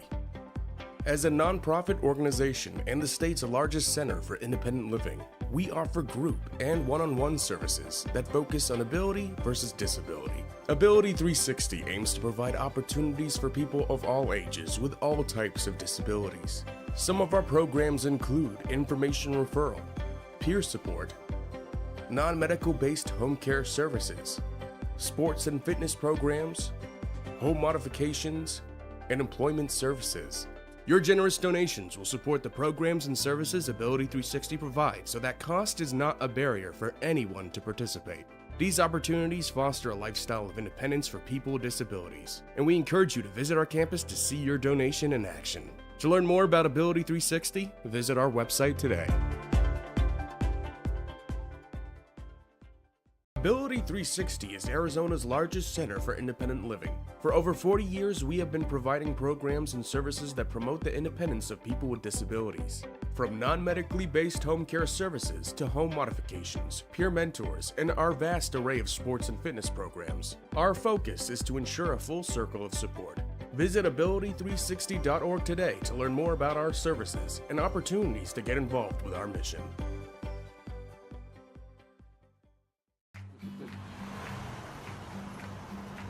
Hi, I'm Don. I'm the Reintegration into the Community Coordinator here at Ability360. I help people with disabilities, whether a new injury or not, in nursing homes and care facilities, get back into the community. Follow me.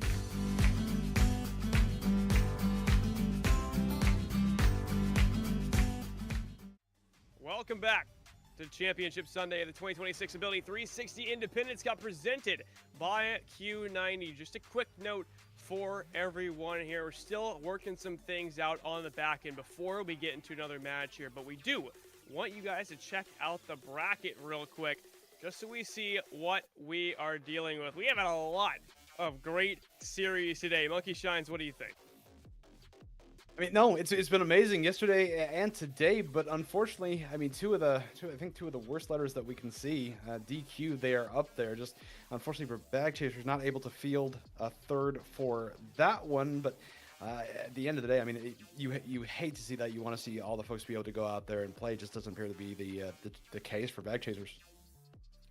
Something we are sorry to see, but when we will continue on, hopefully, if they're able to get a third, we'll be in the lower finals. If they're not, we will be headed to the grand finals. So we're going to take one more quick break, and when we are done, we will be at another match.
once again, welcome back to Championship Sunday of the 2026 Ability360 Independence Cup presented by Q90. It's Snorkels and Monkey Shines on the desk. Once again, we're through with Series 4, and we are here at the Lowers Finals match with Vital's team versus Bag Chasers. Bag Chasers are back in the game. What are we thinking about this series, Monkey?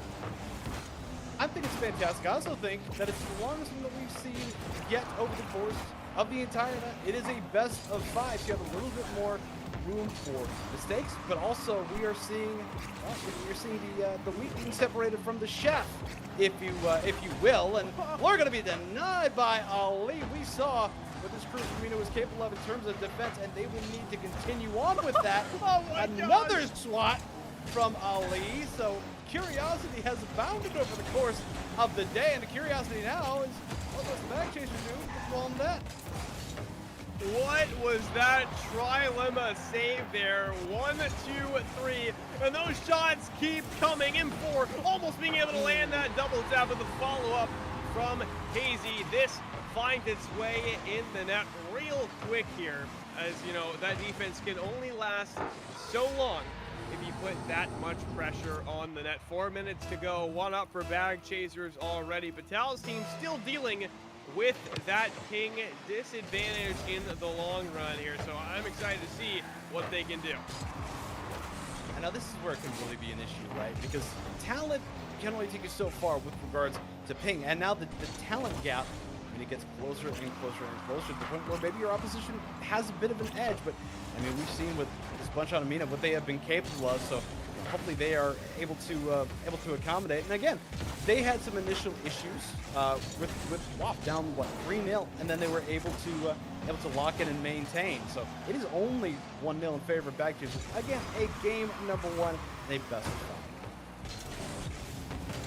Best of 5 may go shorter than expected, looking at the performance from Bag Chasers, being able to keep Vital's team at bay for the duration. And it looks like that might be a redirect there into a follow-up, and it's going to get saved by Ali. Hazy taking the boost right there at the shot on net, but right back out to that blue center field line as 3 minutes to go. Starts ticking down. Vital tries to get a shot on the net here. Followed up here, as that might go down, and forward does take the redirect here. It's down into the corner.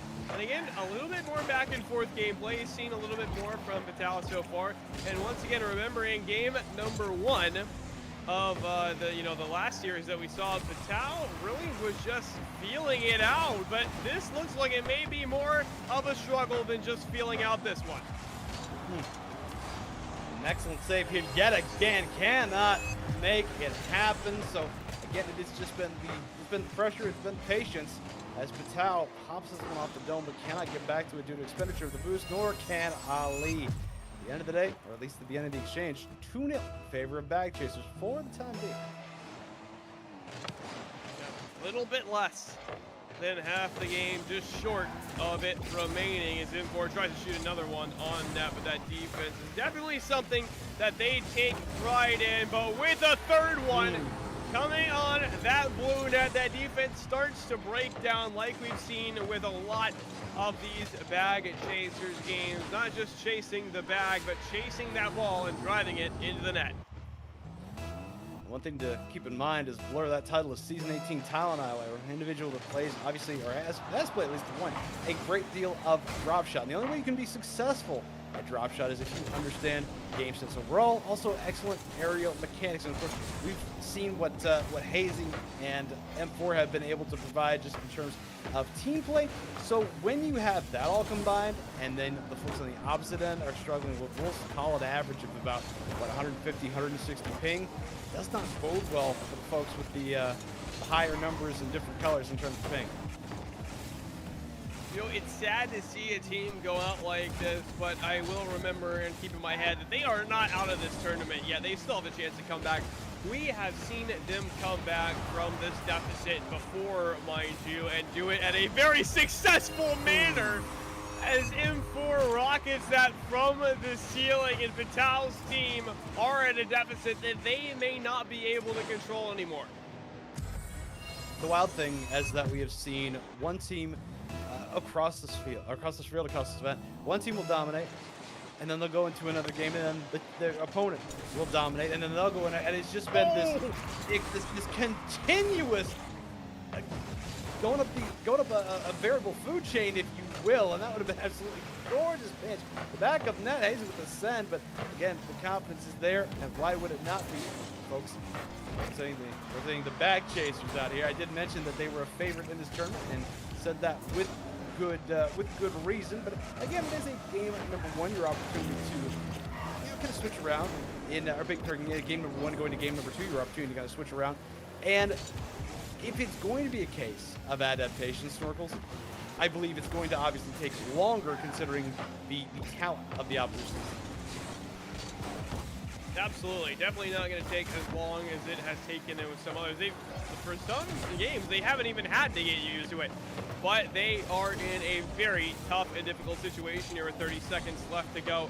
They really have to start getting their mental focus on that game number two right now. And how is it going to work for them as Hazy drops the Freezy right in front of the entire lobby to make it a fifth?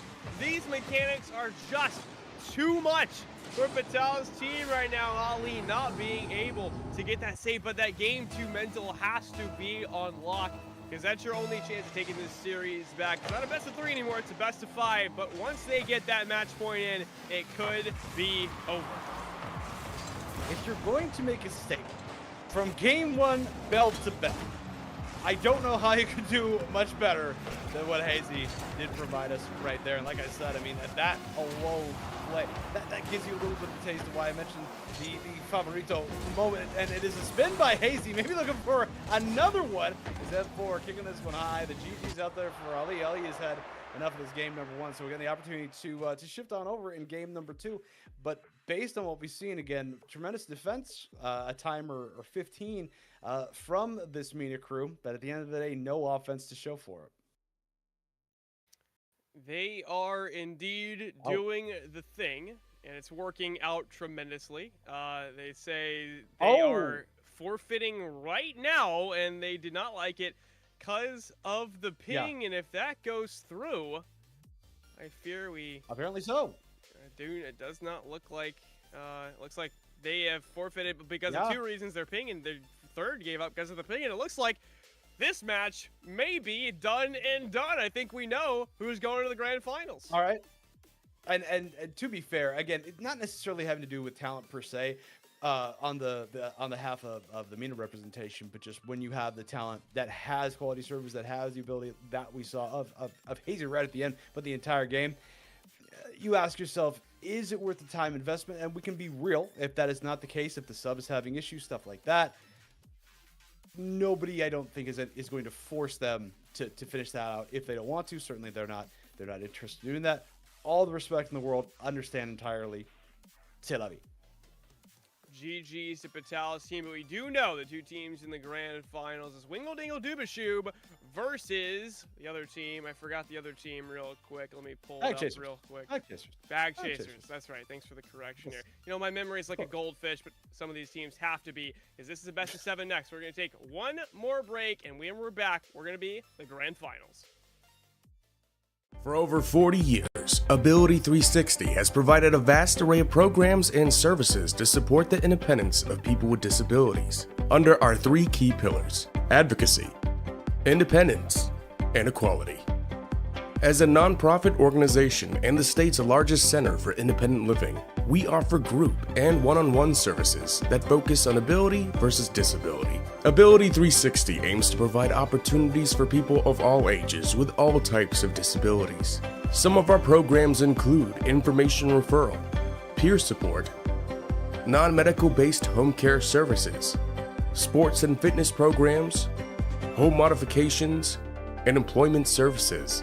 Your generous donations will support the programs and services Ability360 provides, so that cost is not a barrier for anyone to participate. These opportunities foster a lifestyle of independence for people with disabilities, and we encourage you to visit our campus to see your donation in action. To learn more about Ability360, visit our website today.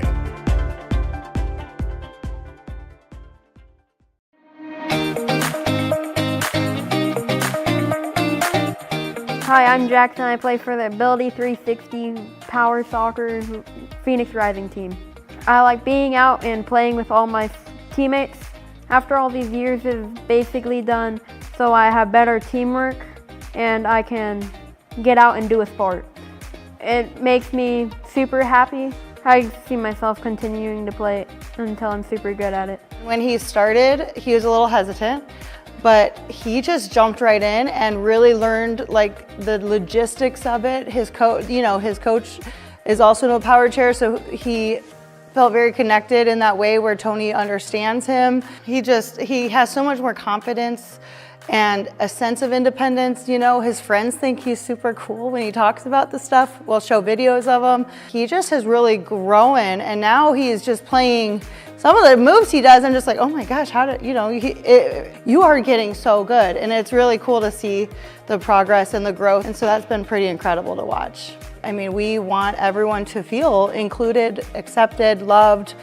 And I think that's the most important thing is these programs allow the kids to feel included and loved and accepted. Sports are something that we can make adaptive enough for most kids, and that's what we should be doing for sure. Link Logistics is one of the largest owners and operators of last mile industrial real estate in North America. With approximately 3,000 warehouses and distribution facilities across 40-plus markets. Founded by Blackstone in 2019, Link leases industrial space to more than 7,200 businesses. From global e-commerce retailers and third-party logistics providers to manufacturers, distributors, and retailers. Link Logistics' infill-focused portfolio puts customers close to the consumers they serve, supporting faster delivery, efficient supply chains, and long-term business growth. Ability360 would like to thank Link Logistics for helping fuel the 2026 Independence Cup.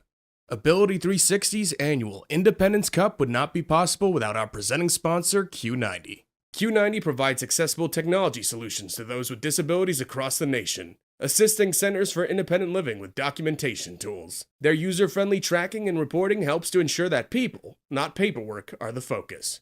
Burnout and stress are less with a simple management system from Q90. Since 1993, Q90 has served over 300 centers for independent living across 56 states and territories and hopes to continue their work for decades to come.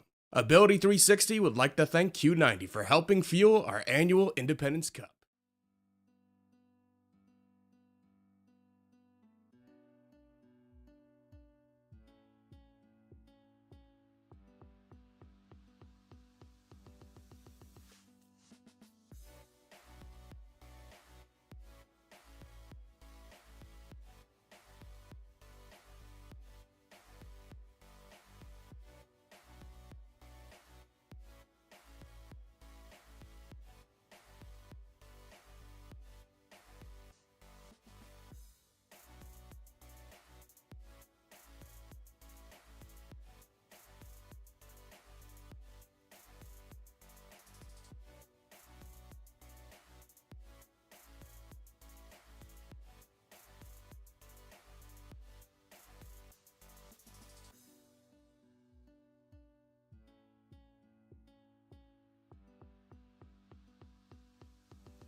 Once again, welcome back to Championship Sunday of the 2026 Ability360 Independence Cup presented by Q90. Once again, it's Snorkels and Monkey Shines on the desk, and we are through with our losers finals and on to the grand finals with an expected Wingle Dingle Dubashub versus Bag Chasers. The Bag Chasers doing their namesake justice first on a roster built with no losses. Who will take the crown here in the grand finals of the Independence Cup? Let's find out.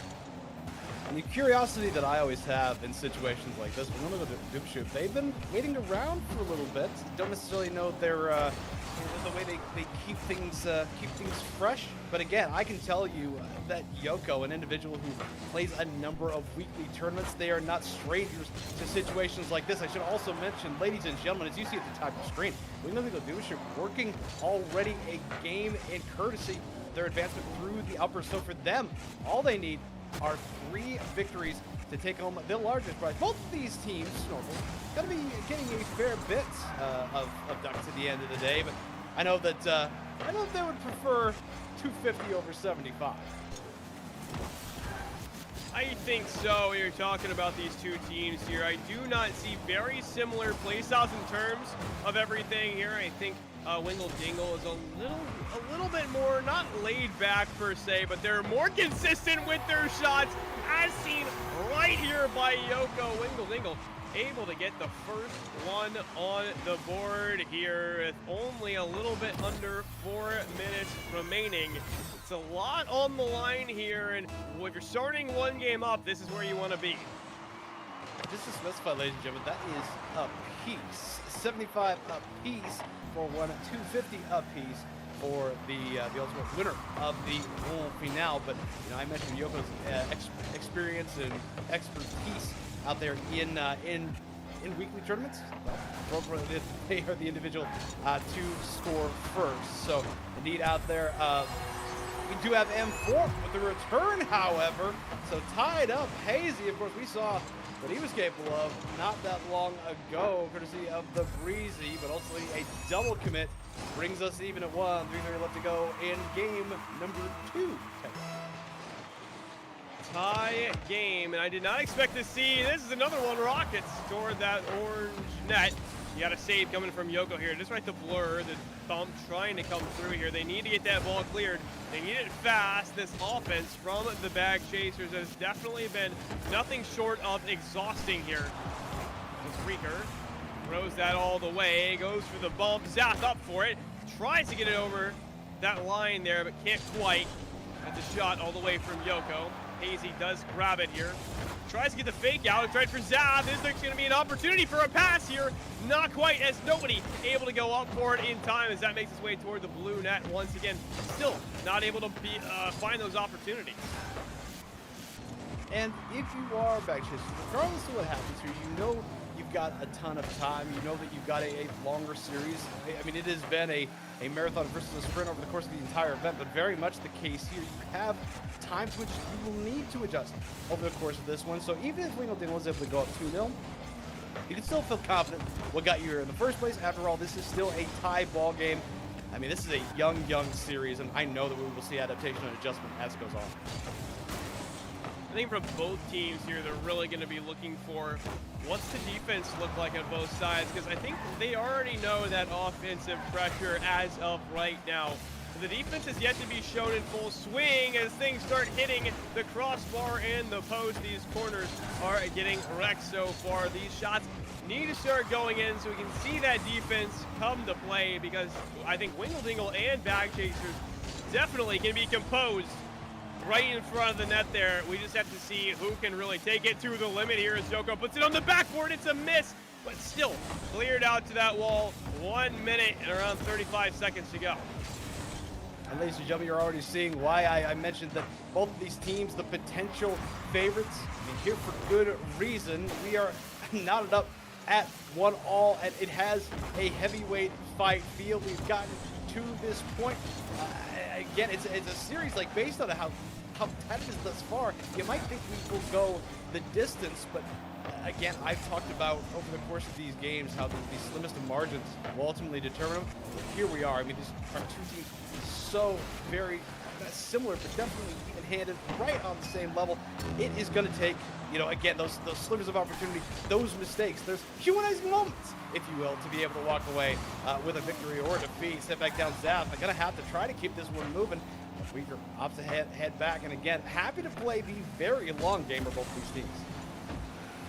I will say Bag Chasers' shots are few and far between, but they seem to be making it closer to the net most of the time here as that time dwindles down. Wingle Dingle need to put a few more on the net and try to get one in the, you know, keep that lead that they had previously.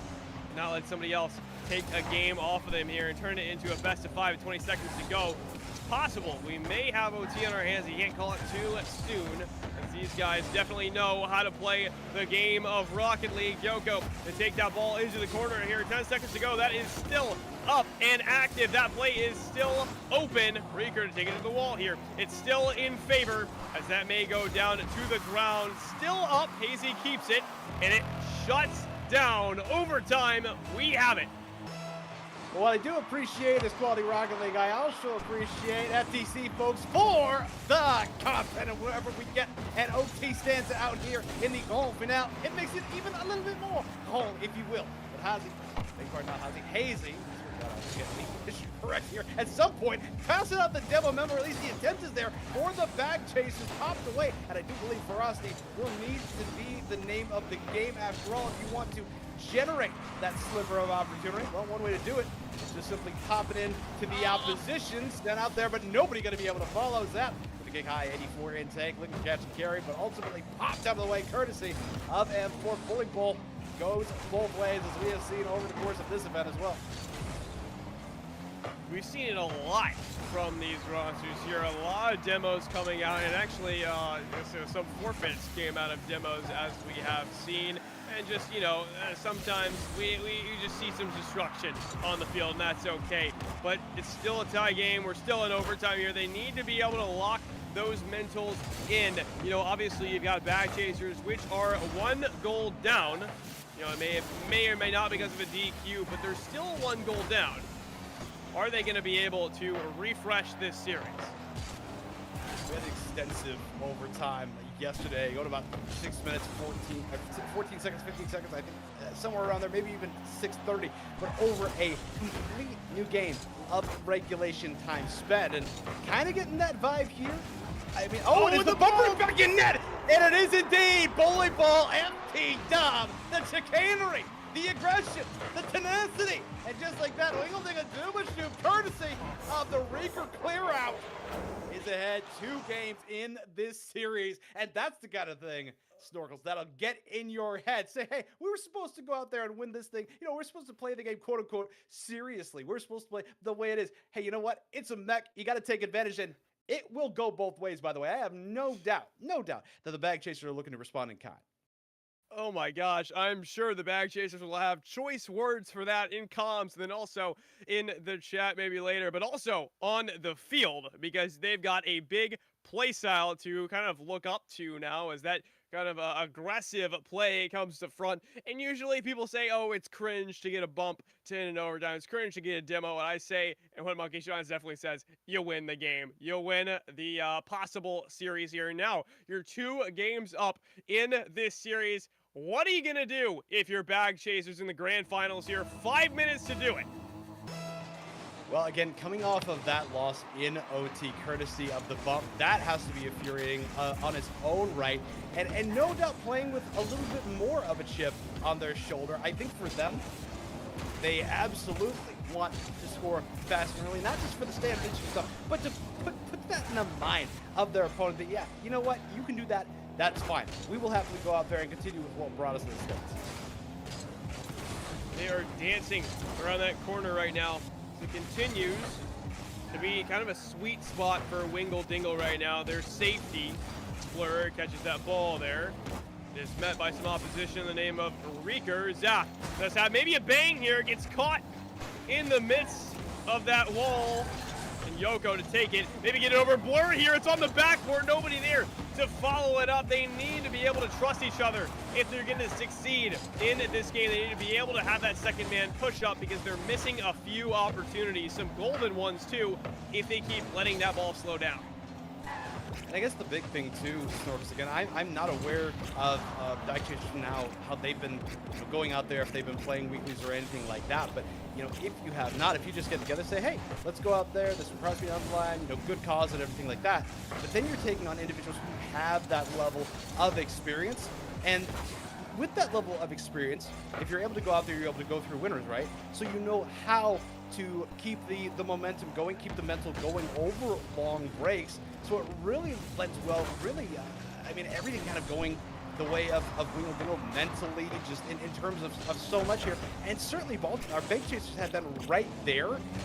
But infuriating it must be to be going out there, play the way that they have dominated. Again, got to that overtime stanza, and to lose like that, people call it cringe. More like infuriating for the individuals who lost, because now we shift on over into our game number 3. It's 0-0, and they know that their margin for error is exceptionally small. I'm still seeing those opportunities where you could just push that second man a little bit further, or push your first man up and get a demo on the ball. And it looks like this may be something right here from Zath to keep pushing that. It's exactly what I'm talking about, that second man to push up all the way like that. He gets the bump on Blur, and Zath gets a really nice shot in that right corner to secure that lead for Wingle Dingle. And they look to be taking this one by storm right now. Bag Chasers are playing a great defensive game, but they really just can't compete with those rotations from Wingle Dingle.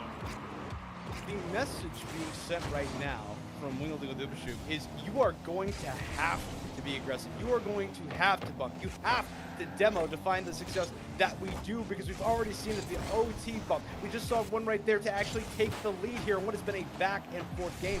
Honestly, if Bag Chasers aren't willing to adapt to that style, I don't know that they walk away with a series win. It's going to be really hard to come back from this one. As shots keep landing in that net, but the save from Blur takes things into the air, and the demo on Zath may become one right here, but still that defense prevails, and they have to hold that line as best they can. It may look a little bit sketchy, but sketchy still works. As Hazy trying to play this one, it goes all the way down, and he passes it right to Blur. What a play!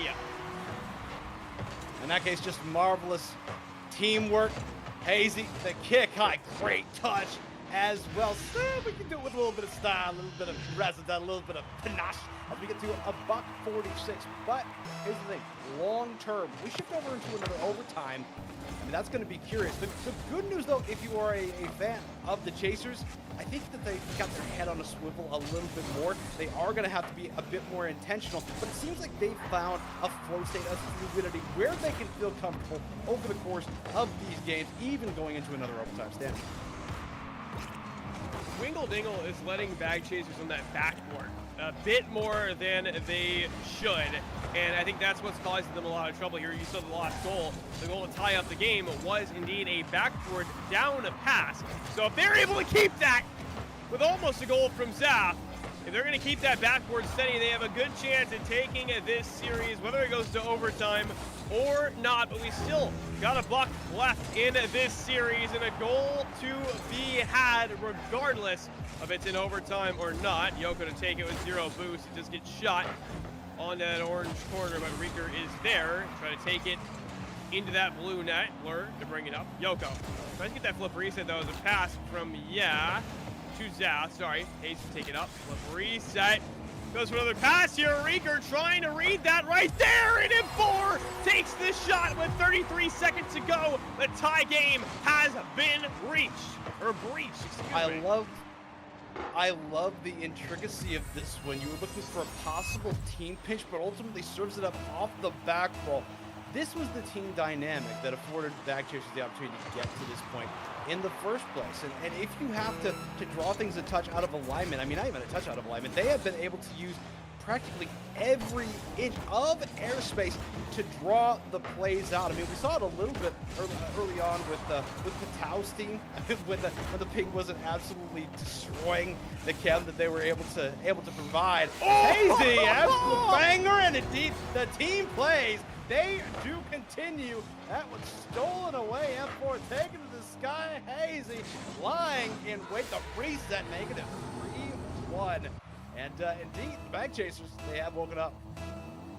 This is a mechanical showing from the Bag Chasers. I do worry that they might be relying on it a bit too much, but if that's what works and you're consistent with your shots, you're consistent with those redirects, that's how it's going to happen. Another one finds its way for M4 to make it 4-1 in the series with a show-off bang. 0 seconds to go. That overtime did not make its way through the pipeline as that tie game ruined immediately. Bag Chasers to take game number 3 here. A great game. Yeah, a great response there as well after the overtime loss and what they're doing out here. A great response to the bully ball, to the demo ideas, because obviously on the ground and maybe a little bit, just a little bit off the ground, bully ball works. You can get some bumpery when it comes to aerial work, but when it comes to team plays, you can do so much more every single angle. And we're seeing teams again we're seeing this team in particular that is oh so comfortable doing it. So if you are the opposition, if you are wielding a Dibba shoot, you got to find a way to implement possibly bully ball in the air or go back to some team plays of your own. We know they're capable of it. Now we just got to see it. We have to see it right here and now, as they are not down in the series, but I will say they did get a point to start out here. So technically, from the games we have played, they are half and half, and they realize that and they need to get back in that mental headspace of we can take this, we can challenge them in the air, because they are not good enough to avoid those bumps, and especially from Reeker here, taking one for not the road, but the game. 4 minutes and 30 left to go. Back Chasers, insane.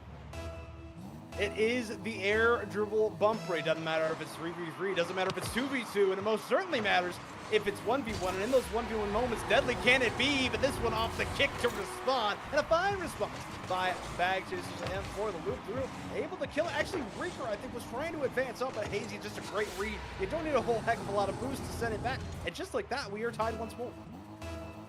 A cannon to tie up this game. 4 minutes and 30 left to go as Reeker plays on that ball, looking to make this a deficit once again, tries for the pinch. Yoko following it up on that ball, does get it out of the corner here. It's right to Zap, no boost though to really follow that and pass it to the midfield, and nobody going for that as M4 takes it to the wall. Zap going for it again, and he grabbed the boost. He just needs to grab the shot. It's down, Blur 0 boost. Again, that ball is right in front of the net, but they're still not going to be able to get it on target as that ball keeps its pressure and loses it almost as immediately as you found it. And M4 tries for the double tap. It's there, and Hazy with the follow-up. Hazy, excuse me. There's 3 minutes and 48 seconds to go. They are back in the lead. And even though it wasn't as clean, even though it wasn't back of the net, it does force the jump when you have somebody back there in second. It doesn't really matter what happens, because again, two things in this game: great shots and great passes. We can say you got a little bit of both on that one. A little bit of everything in this series so far. I knew this was going to be an exciting series. Yoko pushes it down on the ground. Reeker maybe tries for the pass here, tries to get over Blur. He takes it right to the wall. Again, Bag Chasers, it just looks like game 2 was really a feeler game for them, as they're starting to figure things out, but not before Yoko gets this flip reset. It's not in, and it's off, but Seth not able to get in the corner there, and saved once again by a combination of the Bag Chasers roster and the lips of the goal there.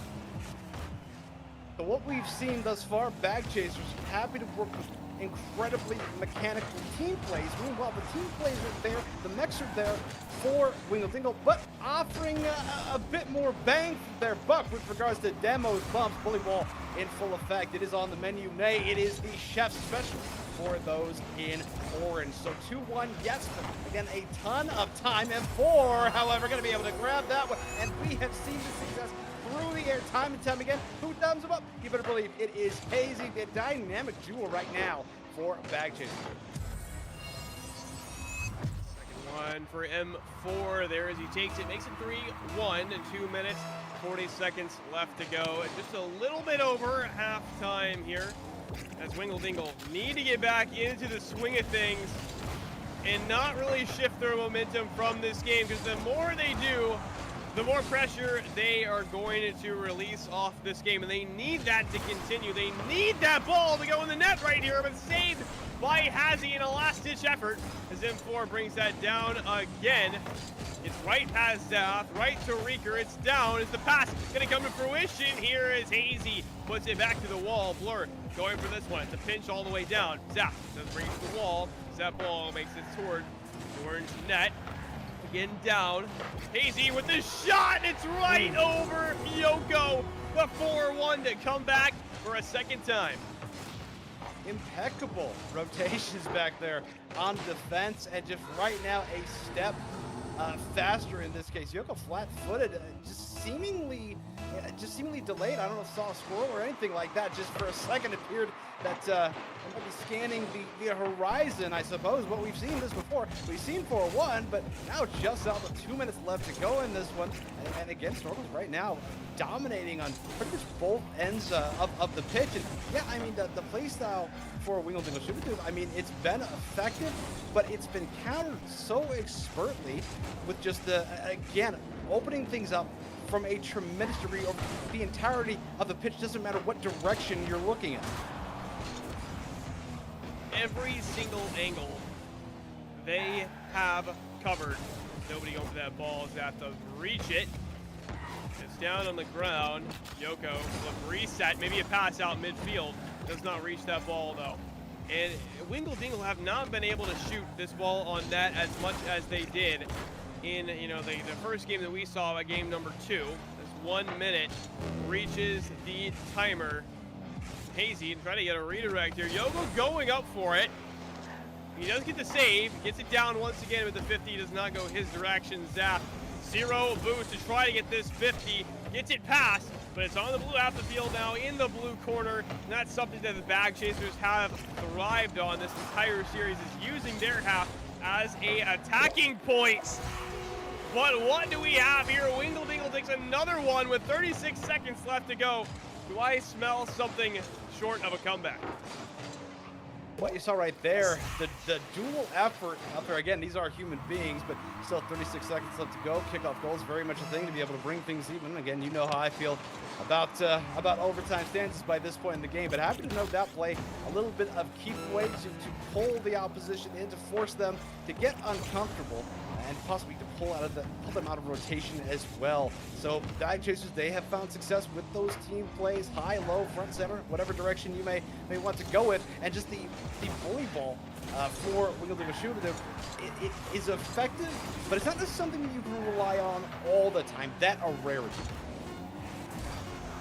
Definitely not something that happens on a regular basis for them, but they need to be able to do more or just do it better in a more expert fashion, because so far they look like to be keeping their heads straight with the last second goal once again, but this time it's in the favor of Wingle Dingle in that top corner from Reeker, in the pass from Yoko. They did it. They have managed to kind of get the ball back on their side, but still, Bag Chasers took that game. Now this series is at ends, and I'm just excited for the next game here. I feel like this is going to be nothing short of a masterpiece.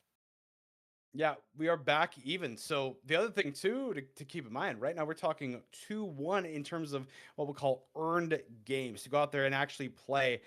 It's been something where, you know, it's a 2-game run as well. So all the momentum, I think, on the side of the Bag Chasers now. Hazy able to go out there, grab a hat trick, and we saw one for Reeker as well, but just not as comfortable for Wingle Dingle Shubidoo. Bag Chasers, meanwhile, they look locked in as well. Full team effort. I mean, Hazy out there with those 3 goals. And we're seeing playmakers as well. Bunch of assists. So at this rate, I mean, team plays. I'm huge on chemistry. Like, don't get me wrong. Love bully ball, love bunts, love demos. But chemistry is, for me, number 1.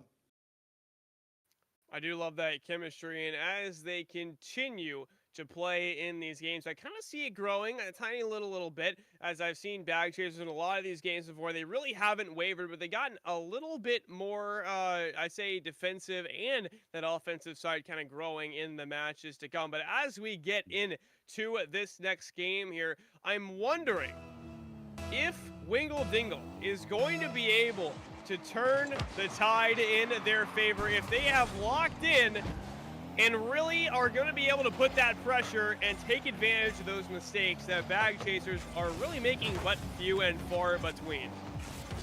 I think it's critical for them to find some scoring success early on, because it's something that Bag Chasers have really taken advantage of. They've been able to get comfortable, and even if they concede a couple of goals a little bit later on, doesn't matter, because they're also comfortable with the deficit that their opponent is staring at. And we've seen games kind of start like this, where it goes back and forth, not really a lot of scoring, maybe no scores, maybe, you know, one for each side. But right now, as this one's gone on, Bag Chasers, they've been able to throw things open and to just continue to advance an overall playbook. So if they're able to maintain, I think if they get a single solitary score here, I mean, gosh, what it means for the entirety of the series, Wingle Dingle, they need to respond. They need to respond right now, and I think they're trying to make a statement piece with how well they're challenging the ball, trying to get those beats on lock. It does not seem to be working as you left one guy on net. That guy is Reeker, and it's down right back to M4 in that top bins position. Hazy turning around on that ball after an attempted pass, and the demo comes through from Yoko, but M4 just stands there like a brick wall against another brick wall and slides it in that top. 3 minutes and 49 seconds to go. Bag Chasers up once again. Again, Hazy and M4 finding that connection. I talk about overall team camp. Hey, if you go out there, if you have a duo that's played together a ton, that can be oh so effective. And then you bring in an individual like Blur who's been able to complement them so well. And M4, we're going to make it 2-0 now. So again, locked in is this trio. And we're looking to enable the dynamic duo. Totally fine. At the end of the day, points. I mean, in terms of right now, we got 282, 255, and then 2 for Blur. Points don't matter. Victories matter. And right now, 2-0, getting out to that quickly here yet again, are they? Wingle Dingle really needs to be able to slow down the play in any circumstance right now, because that's what Bag Chasers are really relying on, is those fast-paced shots, the quick ones that get by you almost instantly there. As that shot goes by, it's another opportunity right there. That's a slow one, does not make its way in. Almost another one, though. You can see how if that was a fast-paced shot, you're going to be finding something. It's a little bit unnatural here as Zap tries for a flip reset. Reeker goes for the shot once again. The pass does not make it through. Yoko does have the boost to follow this up, though. Maybe a flip reset there. I don't think that went through. And Zap continues to follow up on this ball. They're not able to find those opportunities that they so desperately need, and not able to slow that play down enough. That's frustrating, no doubt, for Wingle Dingle Shooter, because, I mean, again, you've seen 2 games in a row, and now going into a third. I mean, this bunch, they've been able to have an eventuality about it, saying, yeah, eventually we're going to be able to dime each other up just fine. And when you have basically a 2v3 situation with it as well, I mean, yeah, Blur is getting involved to a degree, but largely been Hazy, largely been M4.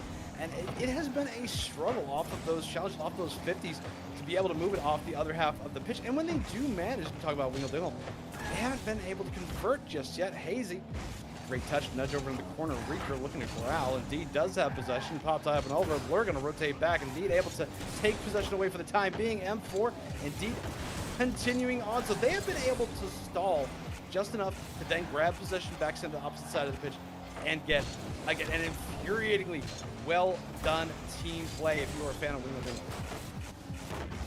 I think if Wingle Dingle really want to be able to take these series back, what they first need to do is learn to trust each other. And we were talking about that earlier. Trust is key in developing those plays. And you can see these people finally just starting to push up. If Wingle Dingle, Scooby-Doo finally decide to push up, go for those demo plays, take that second man really out of position there, and find some opening, they're going to be able to take a goal here. But you have to do that before Bag Chasers respond.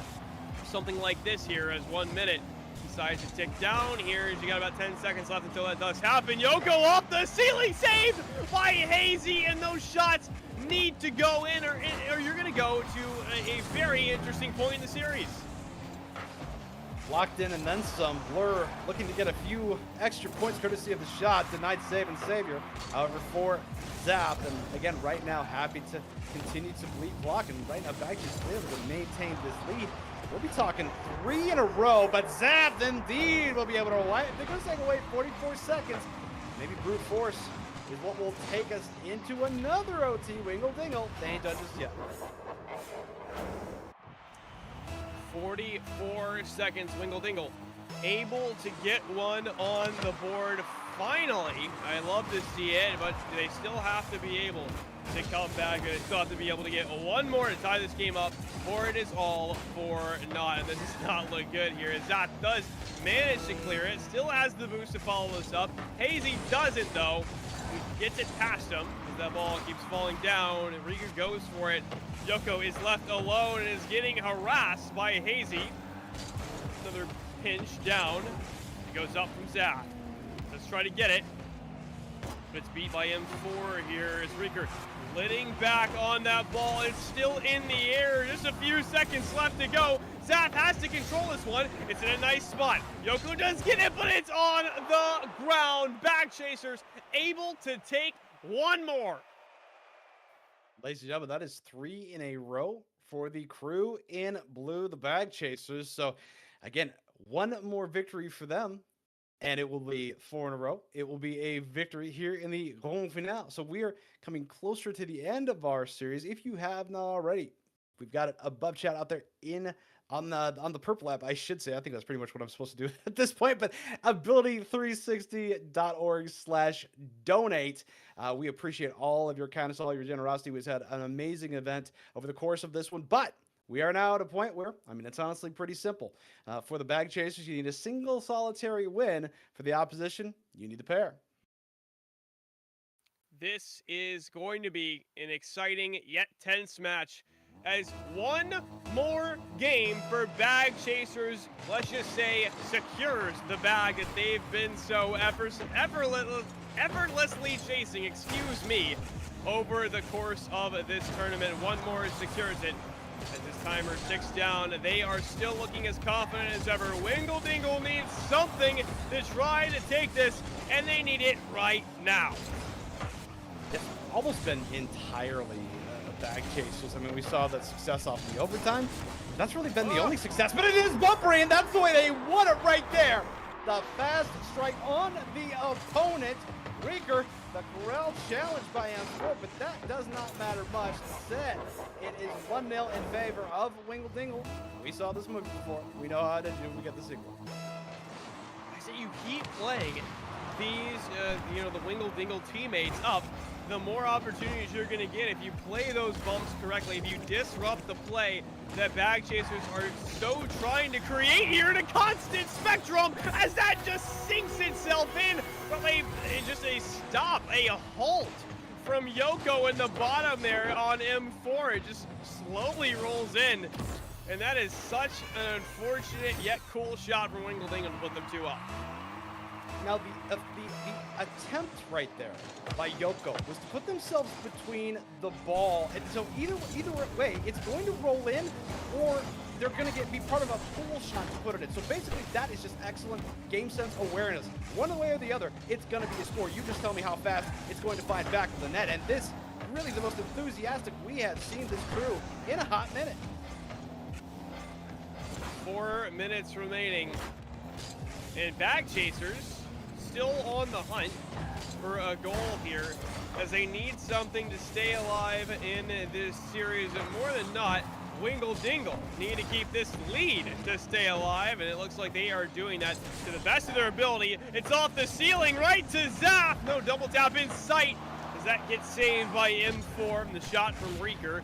All of the team coming into play for that one, and that's what I like to see. And if you keep that pressure, eventually one is going to make its way. Yoko getting a little bit faked out there. Zap putting it, trying to get it in that corner there.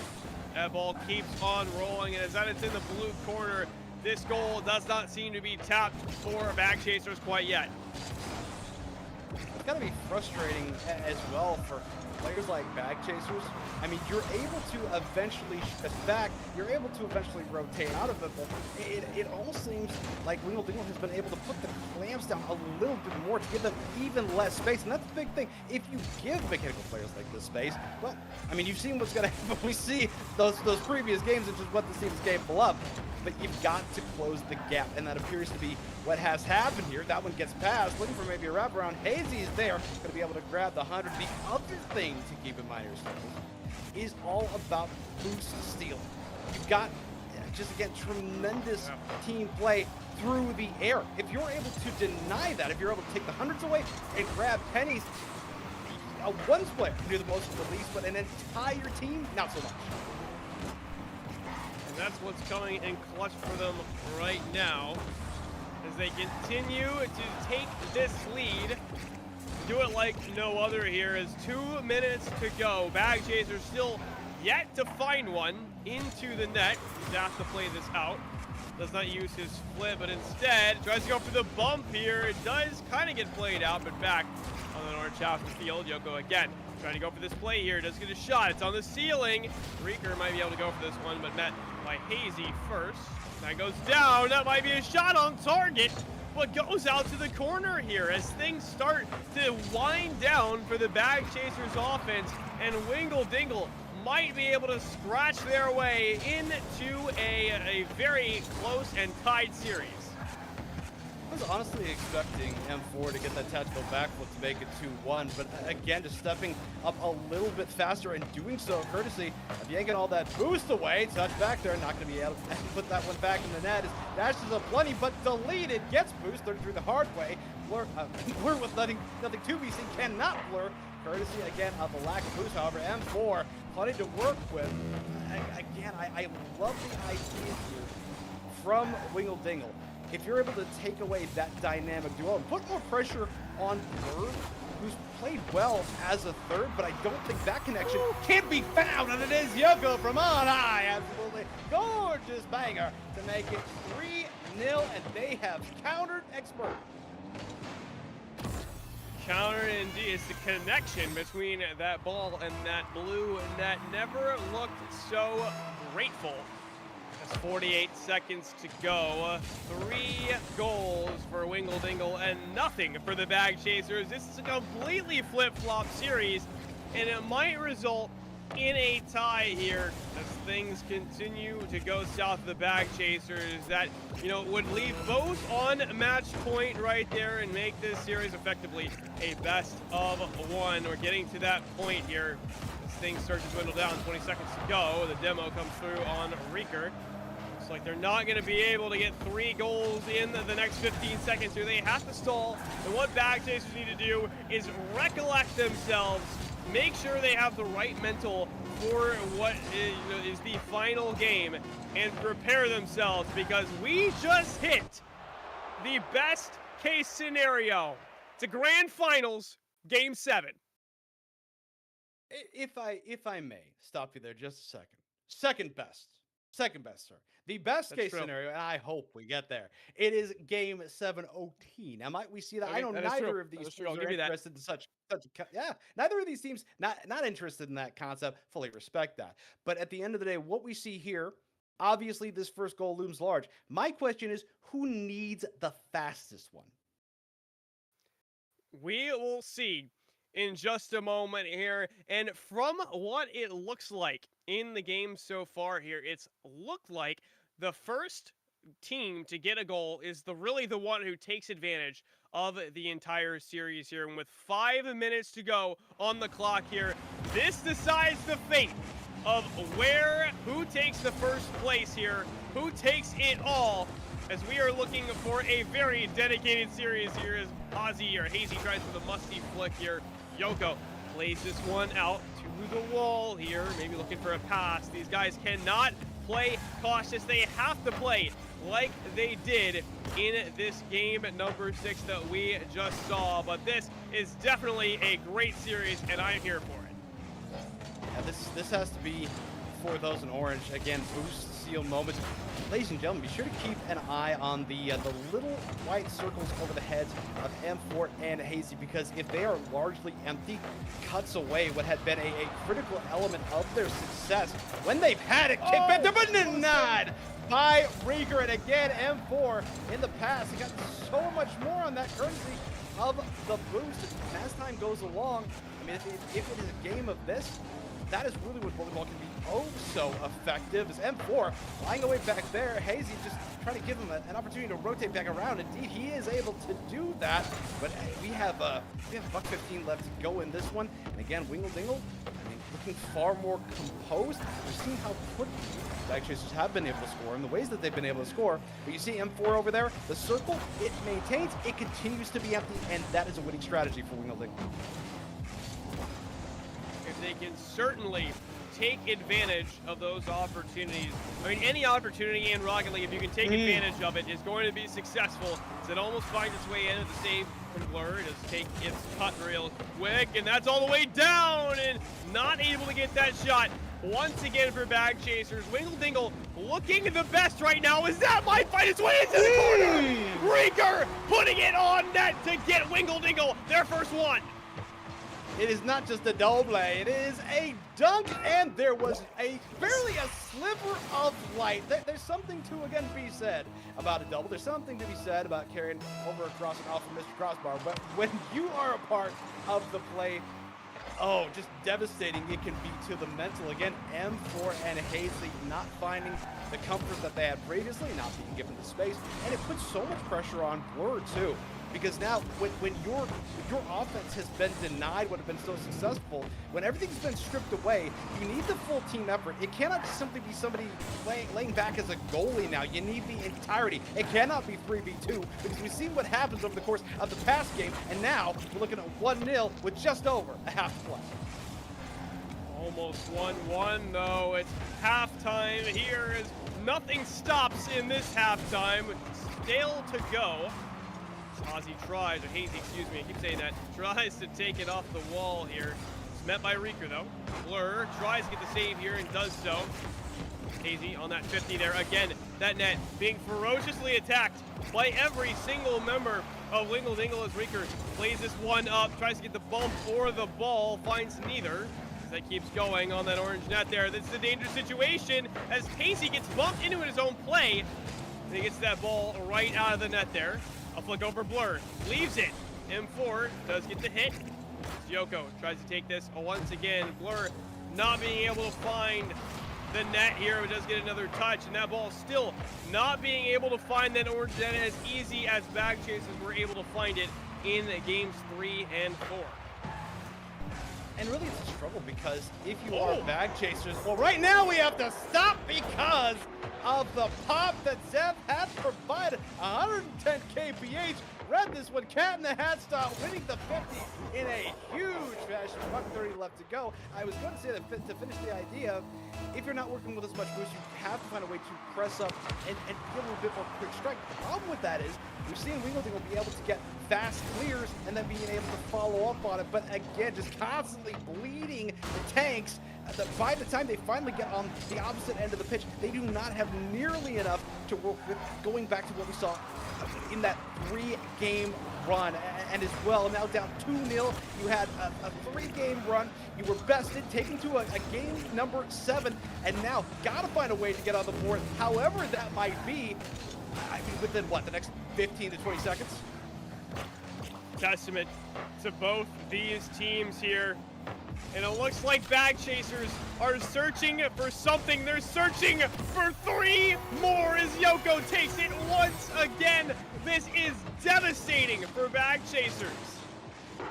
Well, Yoko, the first individual in the entirety of the series to score, and I don't know how this one is going to end, but quite possibly bookending that one there. But 46 seconds left to go. Again, not just a potential defeat, but right now being blanked.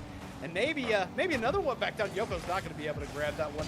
Again, for Bag Chasers to have that reversal of fortune, I mean, again, they played expertly. They've been able to have tremendous mechanics, great team play, but ultimately the playbook read and shredded by their opposition. An opportunity to maybe put one on the board is not meant to be had, but in game number 7, folks, I mean, looked like they were down for the count, but they get to 8 or 9. Indeed, Wingle Dingle gets back to their feet.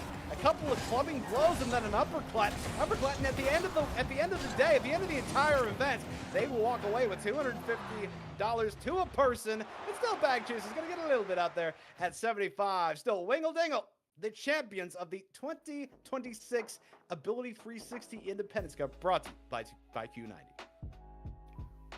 What a wonderful series that was. That really, that scratched my itch right there for a Game 7. We didn't get an OT, but the comeback from Wingle Dingle that we saw, and, after taking one game and then three whole games to put them on match point immediately, and then Wingle Dingle comes back and takes the series. So, such an interesting game that we just saw, and our bracket shows that Wingle Dingle took the 4-3 in the grand finals. And what an awesome day it has been. What an awesome tournament it has been. The 2026 Ability 360 Independence Cup, presented by Q90. Monkey Shines, what'd you think about that?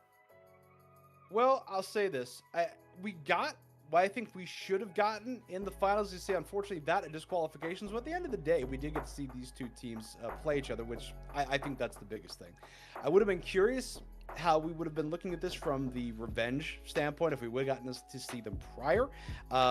But alas, we shall never know. Maybe on another timeline, we'll have to make this happen at some point where we can have that conversation with that timeline's Snorkels. And Monkey Shines, I'm sure they had an equally fantastic time. But at the end of the day, Wingle Dingle should be getting the dub. Though, I want to say thank you, NGDs, to all of the fine teams that signed up, that participated here today. And again, if you want to show your appreciation for the fantastic cause out here, ability360.org/donate. Appreciate all of your generosity. Snorkels, it has been a treat. It has absolutely been a pleasure. Thank you to all of our teams. Thank you to all our sponsors as well. What a wonderful tournament it has been, and hopefully we get to see you next year. Thank you so much.